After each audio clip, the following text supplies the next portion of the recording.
NLP를 오감교라고 한다면은 네. NLP 전제 조건은 오감교의 교리다 이렇게 이야기할 수 있을 것 같아요. 네. 교리는 중요해요, 중요하지 않아요? 중요하죠. 아주 중요하죠. 네. 그래서 이 교리는 완전히 소화시켰어. 완전히 내 몸과 하나가 될 수 있도록 했어. 네. 내 입에서 또 술술 이야기가 돌 수 있도록 이렇게 만들어야 됩니다. 네네. 이 전제 조건을 제대로 소화를 시켜버리면은 심리 치료를 하는 게 아주 쉬워집니다. 아주. 네네. 이게 완전히 내 것이 되도록 해야 됩니다. 그리고 이제 이 전제 조건은 진리이기 때문에 믿으라가 아니라 네. 진리라고 검증이 되어서 믿으라는 게 아니에요. 네네. 자, 이렇게 믿는다면 네. 우리가 보다 건강한 삶을 살고 네네. 보다 행복하고 네. 보다 성공적이고 보다 큰 부를 누리고 네. 이 세상에 내 삶에서 원하는 모든 것들을 이룰 수 있다면 네. 이렇게 한번 믿어보겠느냐 이거지. 자, 진리로 검증된 건 아니에요. 그렇죠. 이렇게 믿는다면 모든 게 좋아질 수 있다면 한번 믿어보겠느냐. 네. 그래서 전제를 하고 한번 믿어보라는 겁니다. 음. 그래 전제 조건이에요. 음. NLP 전제 조건. 근데 제가 이 NLP 전제 조건을 제 것으로 만들면서 제 삶이 송두리째 바뀌었어요. 저만 바뀐 게 아니라 이제 저한테 NLP 배운 분들이 엄청 많지 않겠습니까? 네. 이제 절에서 20년 동안 수도를 하고 내려온 스님이 계셨어요. 네. 저한테 스님도 NLP를 배웠고 뭐 목사님도 배우고 네. 신부님, 수녀님 뭐 다양한 분들이 이제 많이 배우셨는데 네네. 이건 종교와 전혀 관계 없습니다. NLP는. 네. 왜냐면 이거는 이제 답을 제시하는 게 아니기 때문에 네. 답을 스스로 찾을 수 있도록 유연한 어떤 사고, 네네. 선택의 폭이 넓은 마음의 지도를 만들어주는 게 이제 NLP의 후절 목적 아닙니까? 네네. 그래서 기독교에도 문제가 안 되고, 불교에도 문제가 안 되고, 네. 뭐 천주교에도 문제가 안 되고, 모든 종교를 통합할 수 있는 뭐 그런 게 NLP다. 이건 이제 일단 이해를 해야 됩니다. 어쨌든 이제 그런 과정 속에 어떤 스님이 20년 동안 산에서 수행을 하다가 내려와서 네. 이 NLP 강의를 들었는데 네. 이 전제적으로 2시간 강의를 딱 듣고 마지막에 뭐라고 이야기했냐면은 내가 20년 동안 절에서 수행한 것보다 네. 오늘 2시간 강의 들으면서 음. 깨닫게 된 게 훨씬 더 많았다. 이렇게 이야기를 했어요. 그만큼 이제 이 전제 조건이 주는 그 어떤 교훈이나 의미는 엄청난 파워가 있다. 네. 그렇게 제가 말씀드릴 수 있습니다. 네. 아마 우리 선생님도 이제 이미 알고 있는 것을 확인하는 것들이 많이 있을 겁니다. 아마 고개를 까딱까딱 할 수 있고, 맞아, 이렇게 수긍을 할 수가 있고, 네. 뭐 그렇게 이제 내가 깨닫게 되는 뭐 그런 것들이 이제 대부분일 건데, 그렇지만 이걸 이제 한번 쭉 보셔야 됩니다. 한번 볼 수 있겠죠? 네네. 자, 그럼 1번에 이제 지도는 영토가 아니다. 그리고 사람들은 실제 그것 자체가 아닌 자신이 갖고 있는 실제에 대한 지도에 반응한다. 아주 중요한 이야기를 하고 있거든요. 어제도 제가 이제 여기에 관련된 많은 이야기를 했어요. 네.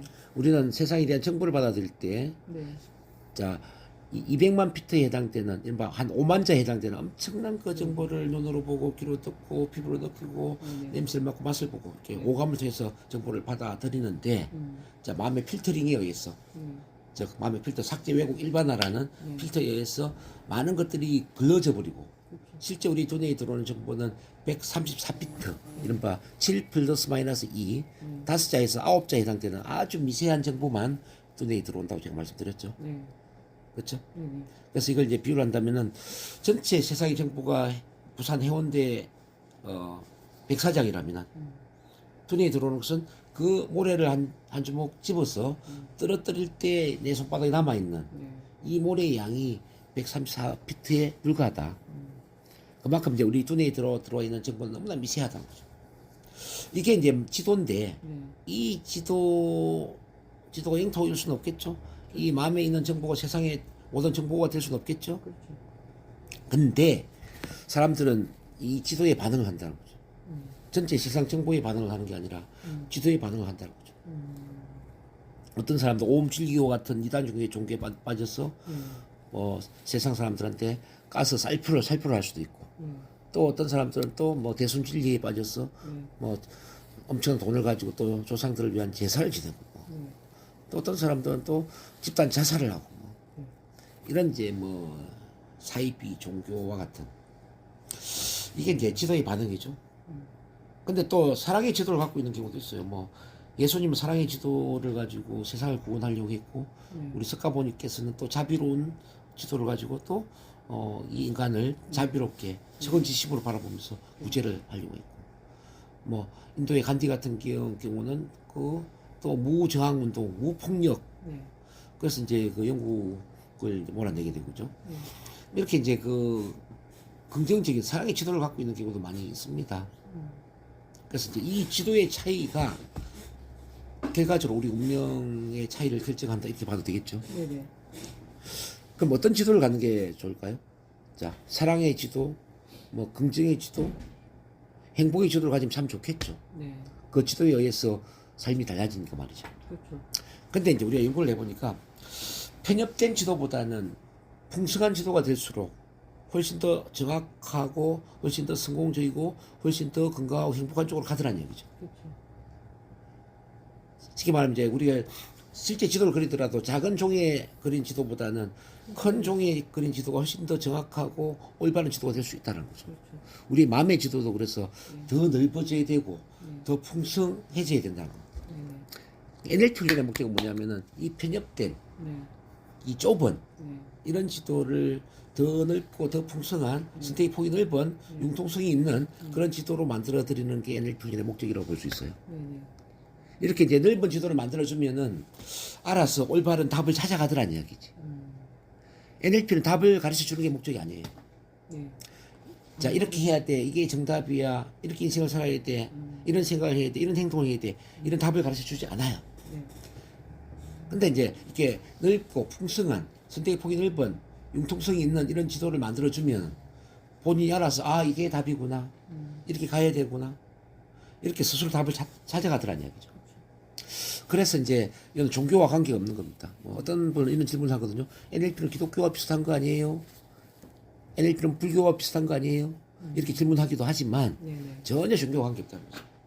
스님이 배워도 좋고 신부님이 배워도 좋고 수녀님이 배워도 좋고 목사님이 배워도 좋아요. 네. 그래서 이제 그 스님도 참 많이 NLP를 배우셨고 네. 또 이제 교회 목사님도 NLP를 많이 배우셨죠. 네.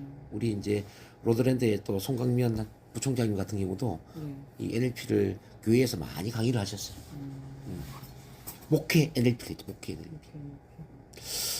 자, 그래서 이제 이거는 답을 가르쳐 주는 게 아니다. NLP는 스스로 답을 찾을 수 있는 풍성한 지도를 만들어 주는 것이다. 이걸 일단 이해를 해야 됩니다.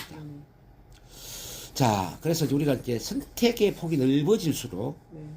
훨씬 더 긍정적이고 네. 훨씬 더 올바른 답을 찾아갈 수 있다는 거. 이걸 이해를 해야 됩니다. 네네. 그리고 또 한 가지 또 생각해야 될 게 뭐냐면은 모든 지도는 어느 정도의 타당성을 갖고 있다는 겁니다. 모든 지도, 좁은 지도이건 넓은 지도이건 어떤 지도이건 관계없이 네. 모든 지도는 어느 정도의 타당성이 있다는 거죠. 예를 들어서 이제 우리 김윤덕 선생님의 어떤 마음의 지도도 타당성이 있다면 저의 지도도 어느 정도 타당성이 있는 거죠. 네. 어제 우리 명상훈련할 때 한 10명 모였는데 여러 다양한 이야기를 하잖아요. 그렇죠. 그 모든 사람의 이야기는 어느 정도 타당성이 있다는 거죠. 네. 어떤 사람의 지도가 무조건 옳고 어떤 사람의 지도가 무조건 틀리고 이게 아니라는 거죠. 그래서 우리가 이제 사람을 만나서 대화를 하거나 네. 상담을 할 때 네. 상대방의 지도를 존중해라. 네. 예. 자, 내 생각이 옳다라고 고집을 하면 안 된다는 거예요. 네네. 그래서 NLP가 가장 지양하는 것, 즉 이렇게 하면 안 된다라고 금지시하는 게 뭐냐면은 자기만의 지도가 옳다라고 고집을 하거나 네. 아집을 가지면 안 된다는 거죠. 네네. 고집, 아집, 교만 이런 걸 이제 굉장히 이제 금기시합니다. 반대로 이제 굉장히 강조하는 게 뭐냐면은 융통성 또는 유연성, 선택의 폭 네. 이런 걸 이제 굉장히 강조하는 거죠. 네. 어떤 사람이 생각이 항상 옳은 건 아니다. 그렇죠. 어떤 사람이 생각이 항상 틀린 것도 아니다. 그럼요. 그래서 내가 틀릴 수도 있다는 걸 인정해라. 네. 상대방이 어떤 이야기를 하든지 나와 어떤 다른 의견을 이야기하든지 네. 절대 반대를 하지 마라. 네네. 그래서 그럴 수도 있겠구나. 그럴지도 모르겠네요. 맞아요. 그럴 수도 있겠네요. 그렇게 생각할 수도 있네요. 그렇게 생각하시는군요. 그래서 우리가 이제 화법 중에서도 반드시 이렇게 해야 돼요. 이게 정답이에요. 이게 진리예요. 이렇게 이야기를 하면 안 된다는 거예요. 그렇죠. 자, 저는 이렇게 생각해요. 선생님은 그렇게 생각하시는군요. 그렇게 생각할 수도 있네요. 그럴지도 모르겠네요.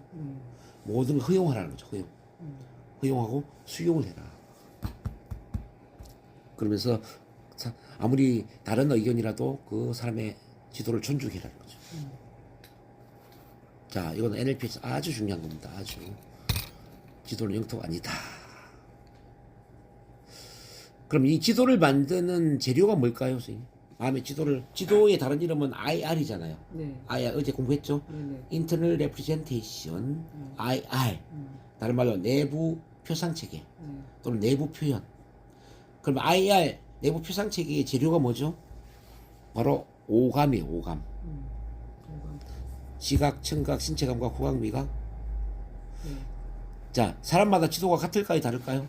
다 다릅니다. 다 다르죠? 네. 왜 다르냐면 오감을 사용하는 방식이 다르기 때문에 네. 그래요. 어제 제가 설명했지만 네. 자, 오감을 사용하는 어떤 양이나 오감의 양이나 오감의 질이나 오감의 순서가 다 다르죠. 네. 오감의 양을 제가 뭐라고 그랬죠? 선호표상 체계. 네. 오감의 질이 뭐라고 그랬죠? 하위 양식. 오감의 순서가 뭐라고 그랬죠? 바로 전략이라고 했죠. 전략. 자, 오감에 대해서 세 가지 나눈다면 선호표상 체계, 하위 양식, 전략 이 세 가지로 나눌 수가 있는 거죠. 이걸 세부적으로 이제 훈련을 해야 돼요. 자, 이 선호표상 체계, 하위 양식, 전략을 통합적으로 활용하면서 네. 분리를 할 것인가 연합을 할 것인가 제가 설명했죠. 네네. 분리는 어떻게 한다? 자, 부정적인 경험을 그 느낌을 없애기 위해서 네. 분리를 하는데 저 객관적 관조를 하는데 제 3자의 입장에서 감정을 배제시키고 강 건너 불구경하는 것처럼 네. 이렇게 떨어져서 바라보는 그런 관점이 이제 분리라고 그랬고, 자, 연합, 어소시에이션. 연합은 주관적 몰입을 해서 내가 일차적인 입장에 영화의 주인공처럼 감정적인 몰입을 하고 집중을 해서 자, 모든 감정, 오감의 감정을 느끼는 이런 게 이제 연합이라고 있죠. 그래서 이제 이 연합 분리를 어떻게 잘 사용하느냐에 따라서 지도가 달라지겠죠. 네. 그렇죠? 네네. 자, 이 연합은 긍정적 경험을 강화시키기 위해서 한다고 제가 말씀드렸어요. 이게 다 지도에 해당되는 거죠, 지도.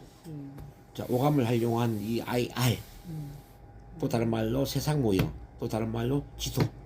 이게 이제 한 묶음인데요. 이 지도는 영토가 아니다.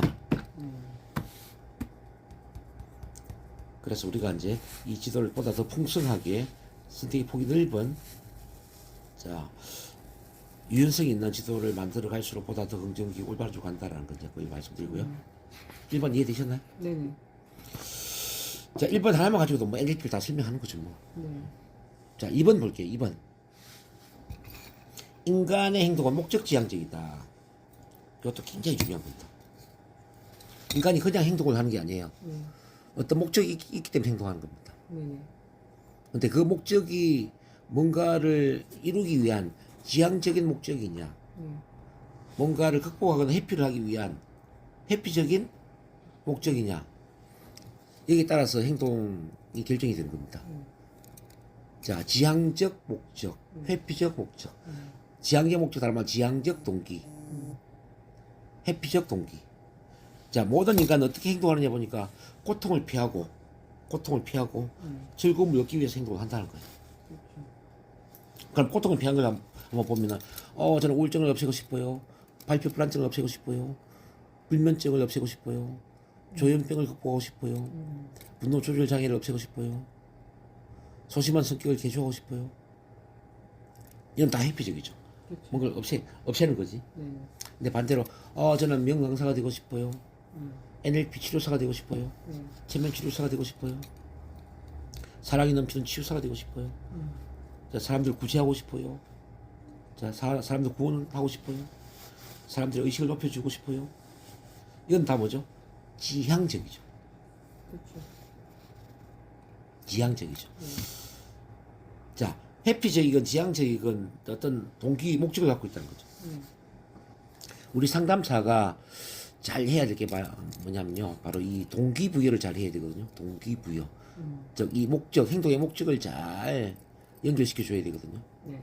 왜 그러냐면 이 상담을 오는 사람들이 동기가 없이 오는 경우들이 참 많아요. 동기가 부족한 상태에서. 그냥 해도 되고 안 해도 되고 이제 이런 상태에서 오는 겁니다. 그냥 한번 알아나 볼까? 아, 우울증이 힘들긴 힘든데 우울증이 과연 치유가 될까? 체면 치료 받으면 좋아질까? 그렇죠. 한번 알아나 봐야지. 네. 간절하지 않는 거죠. 그렇죠. 간절함, 절박함이 부족한 거죠. 맞아. 그래서 우리가 첫 번째 해야 될 게 뭐냐면은 간절함과 절박함을 심어줘야 돼요. 네네. 자, 그러면 이게 어느 정도 심하게 심어줘야 되느냐? 옛날에 이제 소크라테스 이야기인데요. 네. 어떤 젊은이가 소크라테스를 찾아갔습니다. 네. 그래서 이렇게 질문을 했어요. 저도 소크라테스님처럼 지혜로운 사람이 되고 싶은데 네. 어떻게 하면 지혜로운 사람이 될 수 있을까요? 이렇게 질문을 한 거죠. 그래서 소크라테스가 이 젊은이를 데리고 강가로 와서 강가. 네. 강물속에 머리를 확 쳐박아서 숨을 못 쉬게 만들었어요. 네. 한 1분 동안. 근데 행동으로 옮기셨구나. 그리고 나서 머리를 끌어올려서 물었죠. 네. 물속에 있을 때 가장 원하는 게 뭐였니? 물었어요. 숨쉬고. 숨 쉬고 싶었어요. 네. 간절함이지. 그래서 이제 이렇게 얘기합니다. 숨 쉬고 싶을 만큼 정말 간절하게 지혜로운 사람이 되기를 원한다면 그렇게 될 것이네. 이렇게 이야기합니다. 그렇지. 사람들이 이렇게 숨 쉬고 싶을 만큼 간절하지 않다는 거죠. 맞아요. 그래서 이제 간절한 마음을 갖게 만들어야 돼요, 선생님. 네네. 간절한 마음을 갖게 만드는 게 동기부여 능력이에요. 네네. 예, 그저 그런 마음으로 한번 알아나 볼까, 한번 상담을 해볼까 찾아온 사람에게 간절한 마음을 심어서 내가 치유되지 않으면 안 되겠구나. 반드시 치유가 돼야 되겠구나. 네. 그것도 내일이 아니라 바로 오늘 당장 치유를 해야 되겠구나. 네. 그런 느낌이 들게끔 만들어야 돼요. 네네. 그런 간절함을 느끼게 만들기 위해서는 어떻게 해야 되냐면 치유되지 않는 지금 현재의 이 상태를 참을 수 없는 고통으로 연결시켜서 이 고통에서 빨리빨리 벗어날 수 있는 그 마음이 들게끔 만들어야 돼요. 네네네. 예를 들어서 뭐 우울증으로 왔다 그러면 이 우울증이 얼마나 사람을 파괴시키는 건지 우울증으로 인해서 정신적인 파괴뿐만 아니라 신체적인 어떤 질병 네. 또 가족의 파괴 경제적인 파괴 인생 자체의 파괴 이게 얼마나 힘들게 하는지를 막 계속 동기부여를 시켜줘. 네, 한시라도 우울증을 빨리 치료하고 싶은 생각이 들게끔. 네. 그리고 이제 우울증에 벗어나서 반대로 정말 이제 마음의 피가를 누리면서 기쁘고 즐겁고 행복한 그 삶을 사는 게 얼마나 간절하게 원하는 즐거움이 될 수 있는지. 네. 자, 인간은 행복하기 위해서 태어났다는 거, 인간은 사랑받기 위해서 태어났다는 거, 네. 사랑받고 행복하게 사는 이게 얼마나 즐거운 인생인지 네. 이걸 강하게 느끼게끔 만드는 거죠. 자, 고통은 참을 수 없는 고통이 되고 즐거움은 지금 당장 이루지 않으면 안 되는 어마어마한 즐거움으로 느끼게 만들 때 이게 감정의 지렛대가 만들어지는 거예요. 감정의 지렛대. 그래서 지금 당장 치유되지 않으면 변화되지 않으면 안 되는 그 절박한 또는 간절한 그런 마음을 이제 먹게 만드는 거죠. 그래서 감정의 지렛대가 돼서 결단을 내리게 만드는 거죠. 결단이 디시전이죠. 디시전. 디 뭐뭐로부터 시전 잘라내는 것. 디시전은 잘라내는 거예요. 결단과 결심의 차이는 뭐냐면은 결심은 마음을 먹는데 잘라내지를 못하죠. 결단은 마음을 먹고 잘라내는 거죠. 자, 변화되는 것 외에 나머지를 다 잘라버리는 겁니다. 나 우울증을 반드시 치유해야 되겠구나. 그래서 내가 우울증을 치유하기 위해서는 일주일에 한 2번씩 반드시 이 센터에 와서 정동문 교수한테 상담을 받아야 되겠구나. 그날은 다른 모든 걸 잘라버려야 되겠구나. 모든 약속을 취소하고 모든 일정을 취소하고 오로지 상담하고 치유를 하는 데 시간을 할애해야 되겠구나 라는 결단을 내리게 만드는 거죠. 네. 그 마음을 먹게 만들어야 돼요. 네. 그래서 우리 상담사의 자질 중에 아주 중요한 게 바로 동기부여 능력인데 자, 그저 그런 마음 알아보기 위해서 오는 사람에게 마음의 결단을 내리게 만들고 바로 행동하게 만드는 그 힘을 불어넣으라는 거죠. 네. 그러기 위해서는 바로 행동의 목적을 강하게 주입시켜 준 겁니다. 자, 어떤 걸 회피하고 어떤 것을 지향해야 됩니다. 고통과 즐거움에 대한 강력한 임팩트를 심어주면요, 사람들은 행동하게 되죠. 자, 이렇게 이제 행동의 목적을 충분히 불어넣을 수 있다면은 사실은 제가 볼 때는 사실은 뭐 치유의 한 90% 이루어진 거예요. 맞아요. 예를 들어서 이제 담배를 끊게 하는 것도 네네네. 담배를 계속 피웠을 때 일어날 수 있는 어떤 고통, 네. 뭐 폐암에 걸리거나 그래서 병원에 입원해서 네네. 가족의 모든 그 경제적인 돈을 다 써버리고 나로 인해서 가족이 피폐한 인생을 살고 비참한 인생을 살고 가족이 무너지고 이런 것들을 이제 생각하게 만들어야 되고요. 비참한 담배 끊었을 때 좋은 어떤 건강한 모습 뭐 손자들이 안기고 건강하고 행복한 삶을 사는 그 어떤 미래에 네네. 어마어마한 그 즐거움을 느끼게 만들어주는 거죠. 그래서 지금 당장 담배 끊지 않으면 안 되겠구나라는 그 마음을 먹게 만드는. 네네. 그렇게 해서 이제 담배를 끊도록 이제 체면 세션이나 NLP 세션을 해야 된다는 거죠. 근데 결단을 내리지 않는 상태에서 아무리 NLP 체면 세션을 해도 이거는 효과가 없어요, 선생님. 결단을 내리게 만드는 게 가장 중요해요. 저는 치료를 할 때 결단을 내리지 않으면 치료를 해주지 않아요, 제가. 아직 때가 안 되었군요. 강하게 원할 때 오십시오. 제가 이렇게 이야기합니다. 그렇죠. 강하게 원할 때, 준비가 될 때, 마음의 준비가 될 때 오십시오. 간절함이 있어야 되더라고요. 어떤 거. 마음의 준비가 되지 않으면 어떤 치료도 도움이 되지 않습니다. 네. 쌤, 아직은 때가 안 된 것 같으니까 다시 집에서 충분히 생각을 해보시고 때가 되면 다시 연락을 주십시오. 저는 내보내버립니다. 우리 치료사는 거부를 할 권리도 있다는 거 아시죠? 거부. 모든 걸 다 받아줘야 되는 건 아니에요. 네. 처음에 상담해보고 이 사람 아직 때가 안 되었다 그러면 거부를 할 수 있어야 돼요. 선생님은 아닌 것 같습니다. 아직 때가 안 된 것 같습니다. 이렇게 보낼 수도 있어야 되고 이제 또 아무리 치료를 해도 이 사람은 뭐 치료가 안 될 것 같다. 네. 이 사람은 뭐 까르마적으로 이미 이제 죽을 때가 된 것 같다. 이런 사람도 있잖아요. 네, 맞아요. 그런 사람은 치료를 하면 안 되죠. 그렇죠. 선생님은 제 힘을 벗어난 상태입니다. 네네. 제 능력을 벗어난 상태니까 저도 어쩔 수 없다. 네. 이렇게 내보내야 되죠. 네네네. 모든 사람 다 받아서는 안 된다고. 네. 근데 이제 이 사람 치료를 하고 변화를 해야 되는데 아직 간절함이 없어. 그럼 이 간절한 마음을 심어야 되겠죠. 그래서 2번이 굉장히 중요하다는 걸 제가 말씀드립니다. 네. 2번 이해되셨죠? 네네. 그 다음 이제 3번 봅니다. 네. 모든 행동은 긍정적인 의도에서 나온다. 이것도 엄청 중요한 이야기입니다. 행동과 의도를 구분하라는 거죠. 쉽게 말하면. 아무리 나쁜 행동이라도 네네. 그 행동의 의도는 긍정적일 수가 있다는 겁니다. 네. 예를 들어서 도둑질을 했어요. 네네. 도둑질을 한 것은 나쁜 행동이에요. 네네. 근데 도둑질을 왜 했느냐 그 의도를 보니까 네. 어머니가 병원에 입원했는데 병원비가 없어가지고 그 병원비가 급하게 필요했어. 어쩔 수 없이 남의 돈을 훔쳤단 말이에요. 네네. 그러면 도둑질은 나쁜 행동이지만은 어머니 병원비를 마련한다는 건 뭐예요? 긍정적 의도죠. 네. 자 이런 것처럼 나쁜 행동이라고 해서 의도조차도 나쁜 건 아니다. 그래서 행동과 의도를 구분해야 되는데 네. 우리 어릴 때부터 근데 이제 이런 구분하는 그런 사람을 주로 만나지를 못했어요. 그렇죠. 학교에서 오늘 지각한 사람 다 나와. 그러면서 손바닥 막 10대씩 때리고 했단 말이지. 네네. 맞아요. 근데 이제 선생님이 정말 NLP를 훈련한 사람이라면 이렇게 물어보죠. 너 지각을 했니? 오늘 왜 지각을 했니? 어떤 일로 지각을 했니? 이렇게 이제 물어봐야 되는 거죠. 그러니까 이제 10월 같은 경우 옛날에 이제 비포장 도로 상태에서 네. 비가 엄청 많이 와버리면 이제 다리가 물에 잠겨버리거든요. 그 맞아요. 물에 잠길 때 다리를 건너면은 뭐 물에 빠져 죽을 수도 있죠. 네. 그 물이 빠질 때까지 기다려야죠. 그럼 이제 애가 이렇게 이야기한다는 거죠. 아, 비가 엄청 많이 와가지고 다리가 물에 넘쳤어요. 물에 잠겼어요. 그래서 물이 빠질 때까지 기다리다 보니까 어쩔 수 없이 지각을 하게 되었어요. 이렇게 이야기를 했다고 생각을 해보자고요. 네네네. 그럼 선생님, 아, 그랬구나. 그래. 지각을 하는 것보다 안전이 우선이지. 참 잘했다. 그렇죠. 그럴 수 있죠. 그렇죠. 근데 이제 일반적인 선생님은 어떻게 했냐면 오늘 지각한 사람 다 나와. 물어보지도 않는 거죠. 손바닥 내. 이렇게 한 10대씩 막 때리는 거죠. 그래서 그 맞은 애는 마음속에 어떤 느낌 들까요? 나는 물이 다리를 넘쳐가지고 내가 기다리다 왔는데 선생님은 그런 의도를 물어보지도 무시하네? 않고. 네. 억울하네? 네. 네. 이렇게 생각하지 않겠습니까? 그렇죠. 자, 이와 비슷한 예가 이제 그 옛날에 그 지존파라는 그 살인 집단이 있었는데, 지존파 아시죠? 기존파?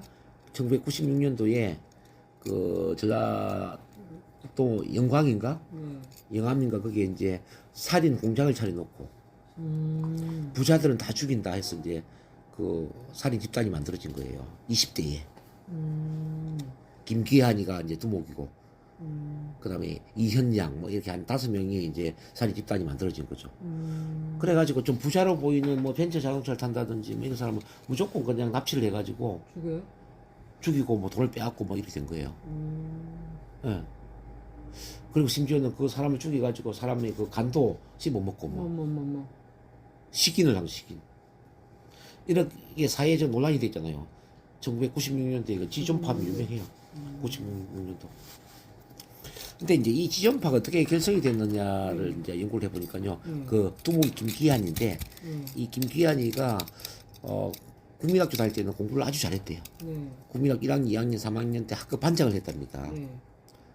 예, 반에 공부도 1등을 하고. 네. 네. 근데 국민학교 3학년 때 담임 선생님이 이렇게 하는 거예요. 자, 이 김기한이가 집이 엄청 가난해가지고 아버지도 없고 이제 홀어머니 밑에서 자랐는데요. 네. 돈이 없다 보니까 육성회비를 제때 못 낸 거예요. 그러니까 이제 담임 선생님이 육성회비 못 낸 사람 다 잃어서 다 나와 이렇게 된 거죠. 네. 그러니까 김기한이는 학급 반장이면서 육성회비를 못 냈죠. 그러니까 시범 케이스로 이제 뺨을 한 10대를 때린 거죠. 그러면서 내일까지 육성회비 가져오지 않으면 죽을 줄 알아 이렇게 된 거죠. 참. 그러면서 김기한이가 집으로 돌아가면서 이를 갈았대요. 내가 가난해서 이렇게 수모를 당했구나. 내가 어른이 되면 부자들은 다 죽여버릴 거야. 다 죽이 없앨 거야. 이렇게 다짐을 했다는 거죠. 네. 그래서 실제 20대가 되면서 이 지존파를 대성한 거죠. 부자들은 다 죽인다. 그 지존파의 첫 번째 맹세가 뭐냐면 부자들은 다 죽인다. 이번 배신자는 다 죽인다. 이런 식으로. 그래서 지존파가 만들어졌는데 제가 왜 이야기를 하냐면 그 국민학교 3학년 때 담임 선생님이 네. 이 긍정적 의도를 읽어줬다면 얼마나 좋았을까 하는 겁니다. 그렇죠. 육성입이 안 낸 사람 다 나와 이게 떼는 게 아니라 야 기한아 자 교무실을 불러가지고 너 육성예비를 왜 내지 못하고 있니? 그렇죠. 이렇게 물어봐야죠. 그러면 아버지가 없고 어머니가 혼자 저를 키우시는데 지금 너무 힘들어가지고요.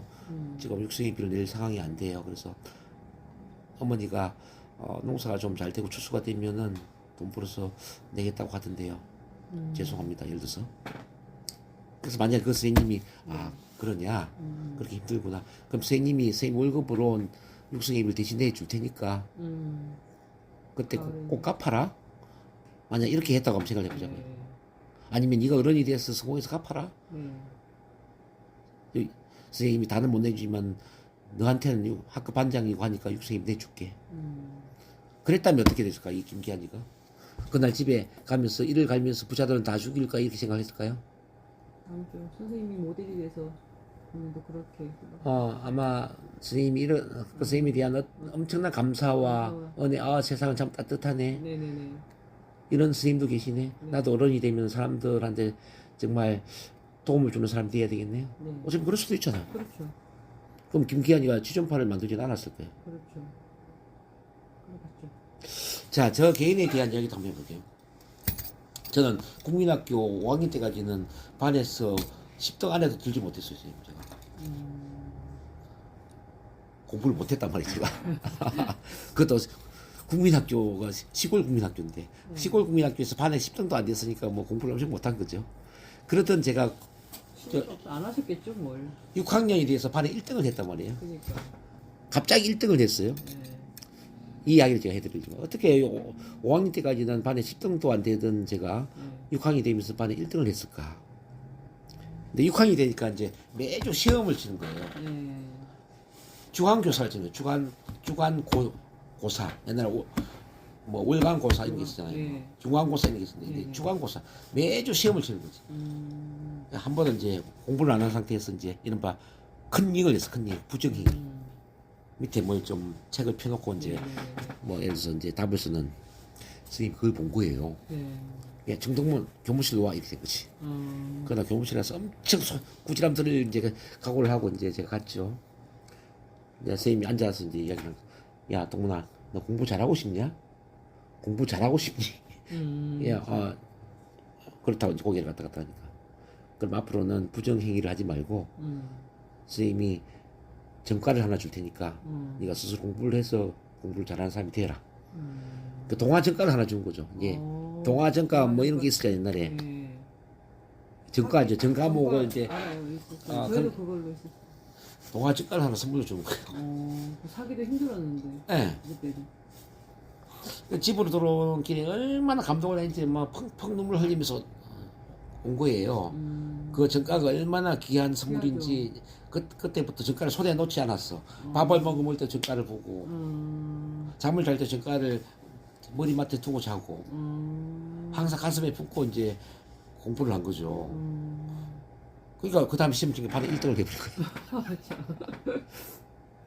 놀라셨겠네. 그래서 국민학교 6학년 때부터 제가 계속 반에 1등을 하는, 중학교 때도 1등을 하고 막 이렇게 공부 잘하는 아이로 바뀐 거죠. 바로 선생님이 부정행위는 나쁜 행동이지만은 네. 의도를 읽어준 거 아니에요. 공부를 잘하고 싶다는 의도. 네네네.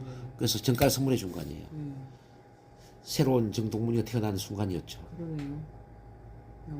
지혜로우신 선생님이신데. 그러니까 저는 그 은혜를 주신 분이 참 많아요. 그래서 제가 이런 일을 하는 거지. 그 선생님이 심지어 나중에 이제 중학교 입학할 때 저를 위해서 장학상을 만들었어. 저한테 장학금을 주었어요. 우리 집이 워낙 가난하다 보니까. 네네네. 나중에 보니까 그 장학금이 학교에서 준 돈이 아니고 선생님 자기 월급을 틀어서 장학금을 줬더라고요. 얼마나 제가 감동을 했겠습니까. 뭐 그런 선생님도 있었고, 이제 또 다음에 제가 이야기를 드리겠지만은 중1 때 저한테 국어를 가르쳤던 어떤 여자 선생님이 계셨는데, 네. 이명희 선생님이라고. 네네. 그리고 이제 중2 때 올라가면서 제가 진주로 전학을 왔거든요.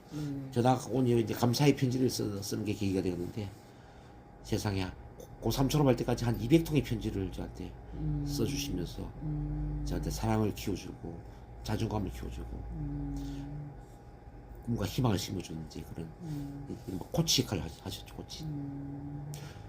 그런 분도 계시고, 네네네. 또 이제 고등학교 1학년, 2학년 2년 동안 내리 학급 담임을 하신 분이 계신데, 네. 제가 고1 때까지는 엄청 내성적이고 말도 못하고 막 소심하고 했거든요. 너 성격 개조해야 돼. 고2 때 학급 반장에 강제 반장을 시킨 겁니다.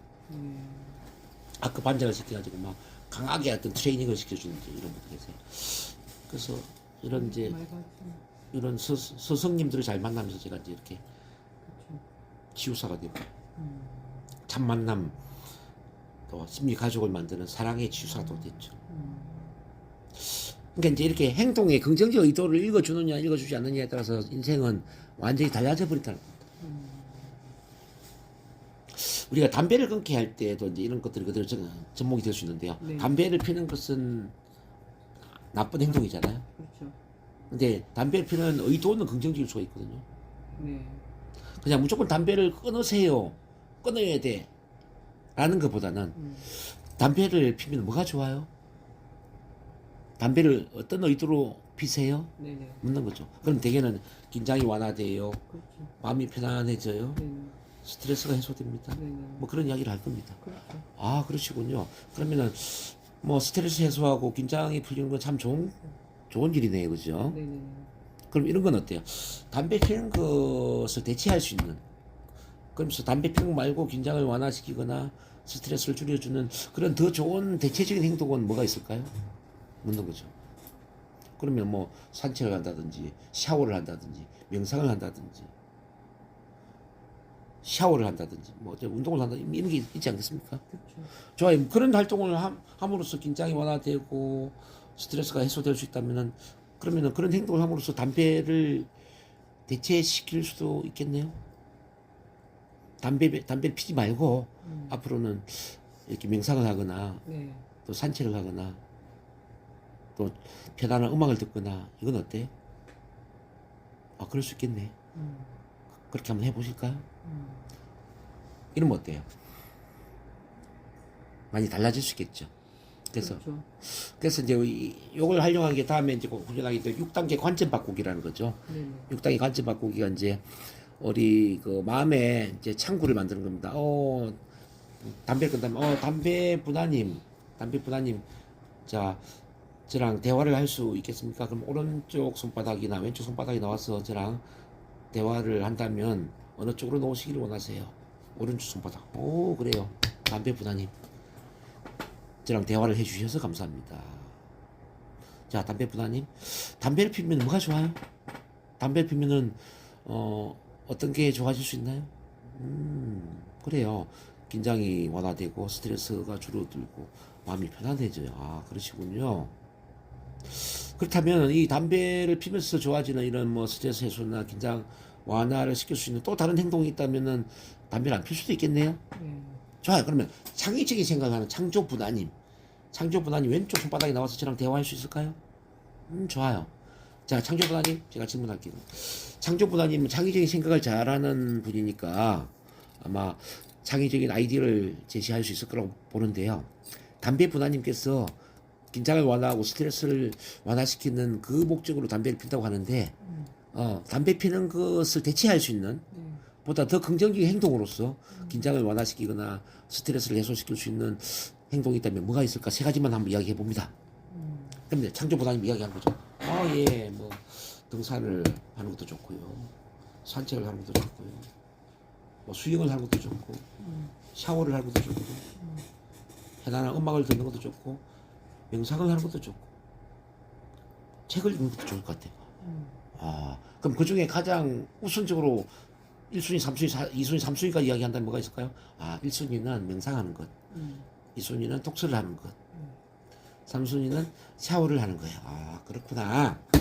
그럼 다시 담배보다님 질문할게요. 지금 창조보다님께서 이렇게 긴장을 완화하고 스트레스를 완화시킬 수 있는 이런 좋은 방법을 이야기했는데, 이렇게 책을 읽고 명상을 함으로써 긴장이 완화되고 스트레스가 완화될 수 있다면 담배를 안 필 수 있겠어요? 네, 알았습니다. 담배 안 필게요. 그렇구나. 약속한 거예요? 책임질 수 있죠? 담배보다님. 자, 약속. 이렇게 의식을 거행하고. 좋아요. 그러면 자, 앞으로 일주일 이후로 가보겠습니다. 일주일 이후에 어떻게 하고 있는지 볼게요. 일주일 후에 지금 뭐 하고 있죠? 자, 긴장되고 스트레스 받는 상황에서 지금 뭐 하고 있나요? 책을 읽고 있네요. 그래요. 잘하고 계세요. 자, 한 달 이후로 가보겠습니다. 한 달 이후에는 어떻게 하고 있죠? 예. 눈 감고 명상을 하고 있어요. 1년 이후에는 어떻게 하고 있죠? 예, 1년 이후에도 명상을 하고 있네요. 이제 담배는 완전히 이제 끊어졌네요. 축하드립니다. 좋아요. 그 편안한 마음으로 눈 뜨세요. 하나, 둘, 셋. 자, 이렇게 이제 치유가 된 거예요. 혹시 이런 과정을 한번 체험해 보신 적 있나요, 선생님? 처음 들어보는 거예요? 전제 조건에 지금 긍정적 의도라는 게 이제 이게 NLP 어떻게 연결되느냐를 제가 설명을 해드리는 건데요. 네네. 그렇죠? 6단계 관점 바꾸기에서 그렇게 실행이 된다는 걸 제가 말씀드리고요. 저 일반적인 우리가 또 이제 대인 관계에서도 이건 그대로 적용이 되는 건데, 네. 예를 들어서 이제 엄마와 자녀와의 관계를 한번 볼게요. 네. 자, 어느 날 엄마가 이제 직장에서 집에 들어오니까 네네. 접시가 4개나 깨트려져 있는 거예요. 네네. 그래서 이 접시 누가 깨트려서 하니까 큰아들이 제가 3개를 깨트렸고 동생이 1개를 깨트렸어요. 이렇게 한 거죠. 야, 접시 깨트린 것만 보면은 큰아들이 3개를 깨트렸으니까 엄청 잘못했죠. 그렇죠. 만약에 이제 NLP를 모르는 엄마다 그러면은 이놈의 자식이 접시를 3개를 깨트리고 이리 와 그러면 막 뺨을 때리거나 엉덩이를 때리거나 막 혼을 냈을 거예요. 그렇잖아요. 네, 맞죠. 근데 NLP를 제대로 훈련하는 엄마라면 어떻게 할까요? 이제 의도를 존중하겠죠. 자, 그러면 야, 아들아, 너는 어떻게 접시를 3개를 깨트렸니? 이렇게 아마 질문을 하면서 의도를 아마 알려고 했을 거예요. 그러니까 이제 아들이 이런 이야기를 하는 거지. 엄마가 늦게까지 일하시고 늦게 들어오시면서 많이 피곤하실 텐데, 설거지라도 해야 엄마가 좀 덜 피곤할 것 같아서 엄마 일을 도와드리려고 제가 설거지를 하게 되었는데요. 근데 제가 키가 작다 보니까 설거지까지는 했는데 이거 접시를 정리하는 과정에서 접시를 떨어뜨려 가지고 밑에 있는 접시까지도 부딪히면서 3개를 깨뜨리게 된 거예요. 엄마 정말 죄송해요. 이렇게 이야기하고. 그러면서 둘째 아들한테 너는 어떻게 해서 1개를 깨뜨렸니? 하니까 형아 보고 제가 같이 놀아달라고 했는데 형아가 설거지 한다고 안 놀아줘가지고요. 저 너무 심심해가지고 접시 돌리기를 하다가 떨어뜨려가지고 1개를 깨뜨렸어요. 이렇게 이야기를 하는 거예요. 막 이제 듣다 보니까 어때요? 접시를 그 3개를 깨뜨린 큰 아들은 정말 그 의도가 긍정적이고 그렇죠. 정말 마음이 갸륵하고 네네네. 오히려 둘째 아들이 문제라는 생각이 드는 거죠. 네. 그래서 이제 큰 아들한테 이렇게 이야기해요. 자, 아들아, 엄마가 아무리 피곤해도 설거지하는 것조차 힘들진 않다. 내가 설거지하는 시간에 차라리 동생하고 놀아주거나 공부를 하거나 그게 엄마를 돕는 일이다. 앞으로는 이렇게 안 해도 괜찮다. 네 마음은 정말 고맙구나. 이렇게 이제 머리를 쓰다듬어 준 거죠. 그리고 이제 둘째 아들한테는 아들아, 접시는 음식을 먹기 위한 도구지 장난감이 아니다. 장난감이 없어서 심심하니? 그러면 엄마가 장난감 하나 사줄 테니까 앞으로는 접시 돌리기를 하면 안 된다. 이렇게 이제 훈계를 한 거예요. 이랬을 때 아들은 마음이 어땠을까요? 푸근하게 다가왔겠죠. 엄마의 사랑이 느껴지고. 그죠. 네. 이렇게 의도를 존중하는 거하고 의도를 존중하지 않는 거는 천지 차이라는 거죠. 그렇죠. 맞아요. 자, 이건 이제 부부간에도 예를 들어서 이제 남편이 계속 술 마시고 늦게 들어오는 이런 경우가 있을 거 아니에요. 그러면은 의도를 존중하지 않고 이제 아내가 당신 왜 이렇게 맨날 술 마시고 늦게 들어와? 앞으로 일찍 들어와. 그럴 수가 있을 거 아니에요. 네. 근데 이제 지혜로운 엄마가 참 아내 같은 이렇게 질문할 거야. 당신 혹시 술 마시면 뭐가 좋아요? 자, 술 자체는 나쁘지만 술 마셔서 좋은 게 있으니까 술 마시지 않겠어요? 당신 마음을 알고 싶어서 내가 질문하는 건데 술을 마시면 어떤 게 좋은지 한번 이야기를 해 주실까요? 그러니까 뭐 스트레스가 해소된다든지 뭐 마음이 뭐 공허하고 외로워서 자, 술 마시면 그 공허함이나 외로움이 달래진다든지 뭐 이런 이야기를 하겠죠. 만약 지혜로운 아내 같으면 그럼 그 외로움이나 공허감을 없애기 위해서는 술 말고 다른 행동을 하면은 어떤 행동을 하면은 그 외로움이나 공허감이 없어질 수 있을까요? 술 마시는 거 말고 저랑 뭐 저기 뭐야 일주일에 한 번씩 저기 등산을 갈까요? 저랑 뭐 저기 테니스를 쓸까 배드민턴을 쳐볼까요? 저랑 손잡고 산책을 한번 해볼까? 내가 어떻게 해드리면은 외로움과 공감이 없어질 수 있을까요? 예를 들어서. 그래서 만약 그 외로움 공허감을 채워줄 수 있다면은 술 마시고 밖에서 떠도는 그런 일들이 줄어들 수 있지 않을까요? 근데 이제 아내들이 그렇게는 안 하죠. 의도를 존중하기보다는 왜 이렇게 술 마시고 늦게 들어와? 집에 일찍 들어와야지. 자식 새끼가 있는데 당신은 지금 뭐 당신이 남편이야 가장이야 도대체. 맞죠. 행동 자체를 계속 이제 타박을 하잖아요. 네. 또 이제 그 아내 같은 경우에도 예를 들어서 뭐 집안 살림도 안 하고 뭐 설거지도 안 하고 청소도 안 하고 그 맨날 옷 차리고 밖에 뭐 쇼핑하고 다니고 돈 쓰고 뭐 그런 아내가 있을 수 있잖아요. 그렇죠. 그럼 남편이 막 되게 뭐라 당신이 뭐 가정 주부야 아니면 꽃뱀이야 뭐 예를 들어서 근데 이제 의도를 존중한다. 당신 이렇게 살림을 안 하고 집안 일보다는 바깥에 싸 돌아다니는 게 이유가 있을 텐데 어떤 마음에서 그런지 한번 이야기를 해봐요. 그러면 이제 그 아내 자체도 그럴 수 있을 거예요. 뭐 마음이 외롭다든지 힘들다든지 뭐 공허감이 있다든지 뭐 그러겠죠. 그렇죠. 그럼 내가 어떻게 하면 그걸 채워줄 수 있을까? 예를 들어서 남편. 그래서 그 의도를 존중해 준다면 어떻게 될까 말.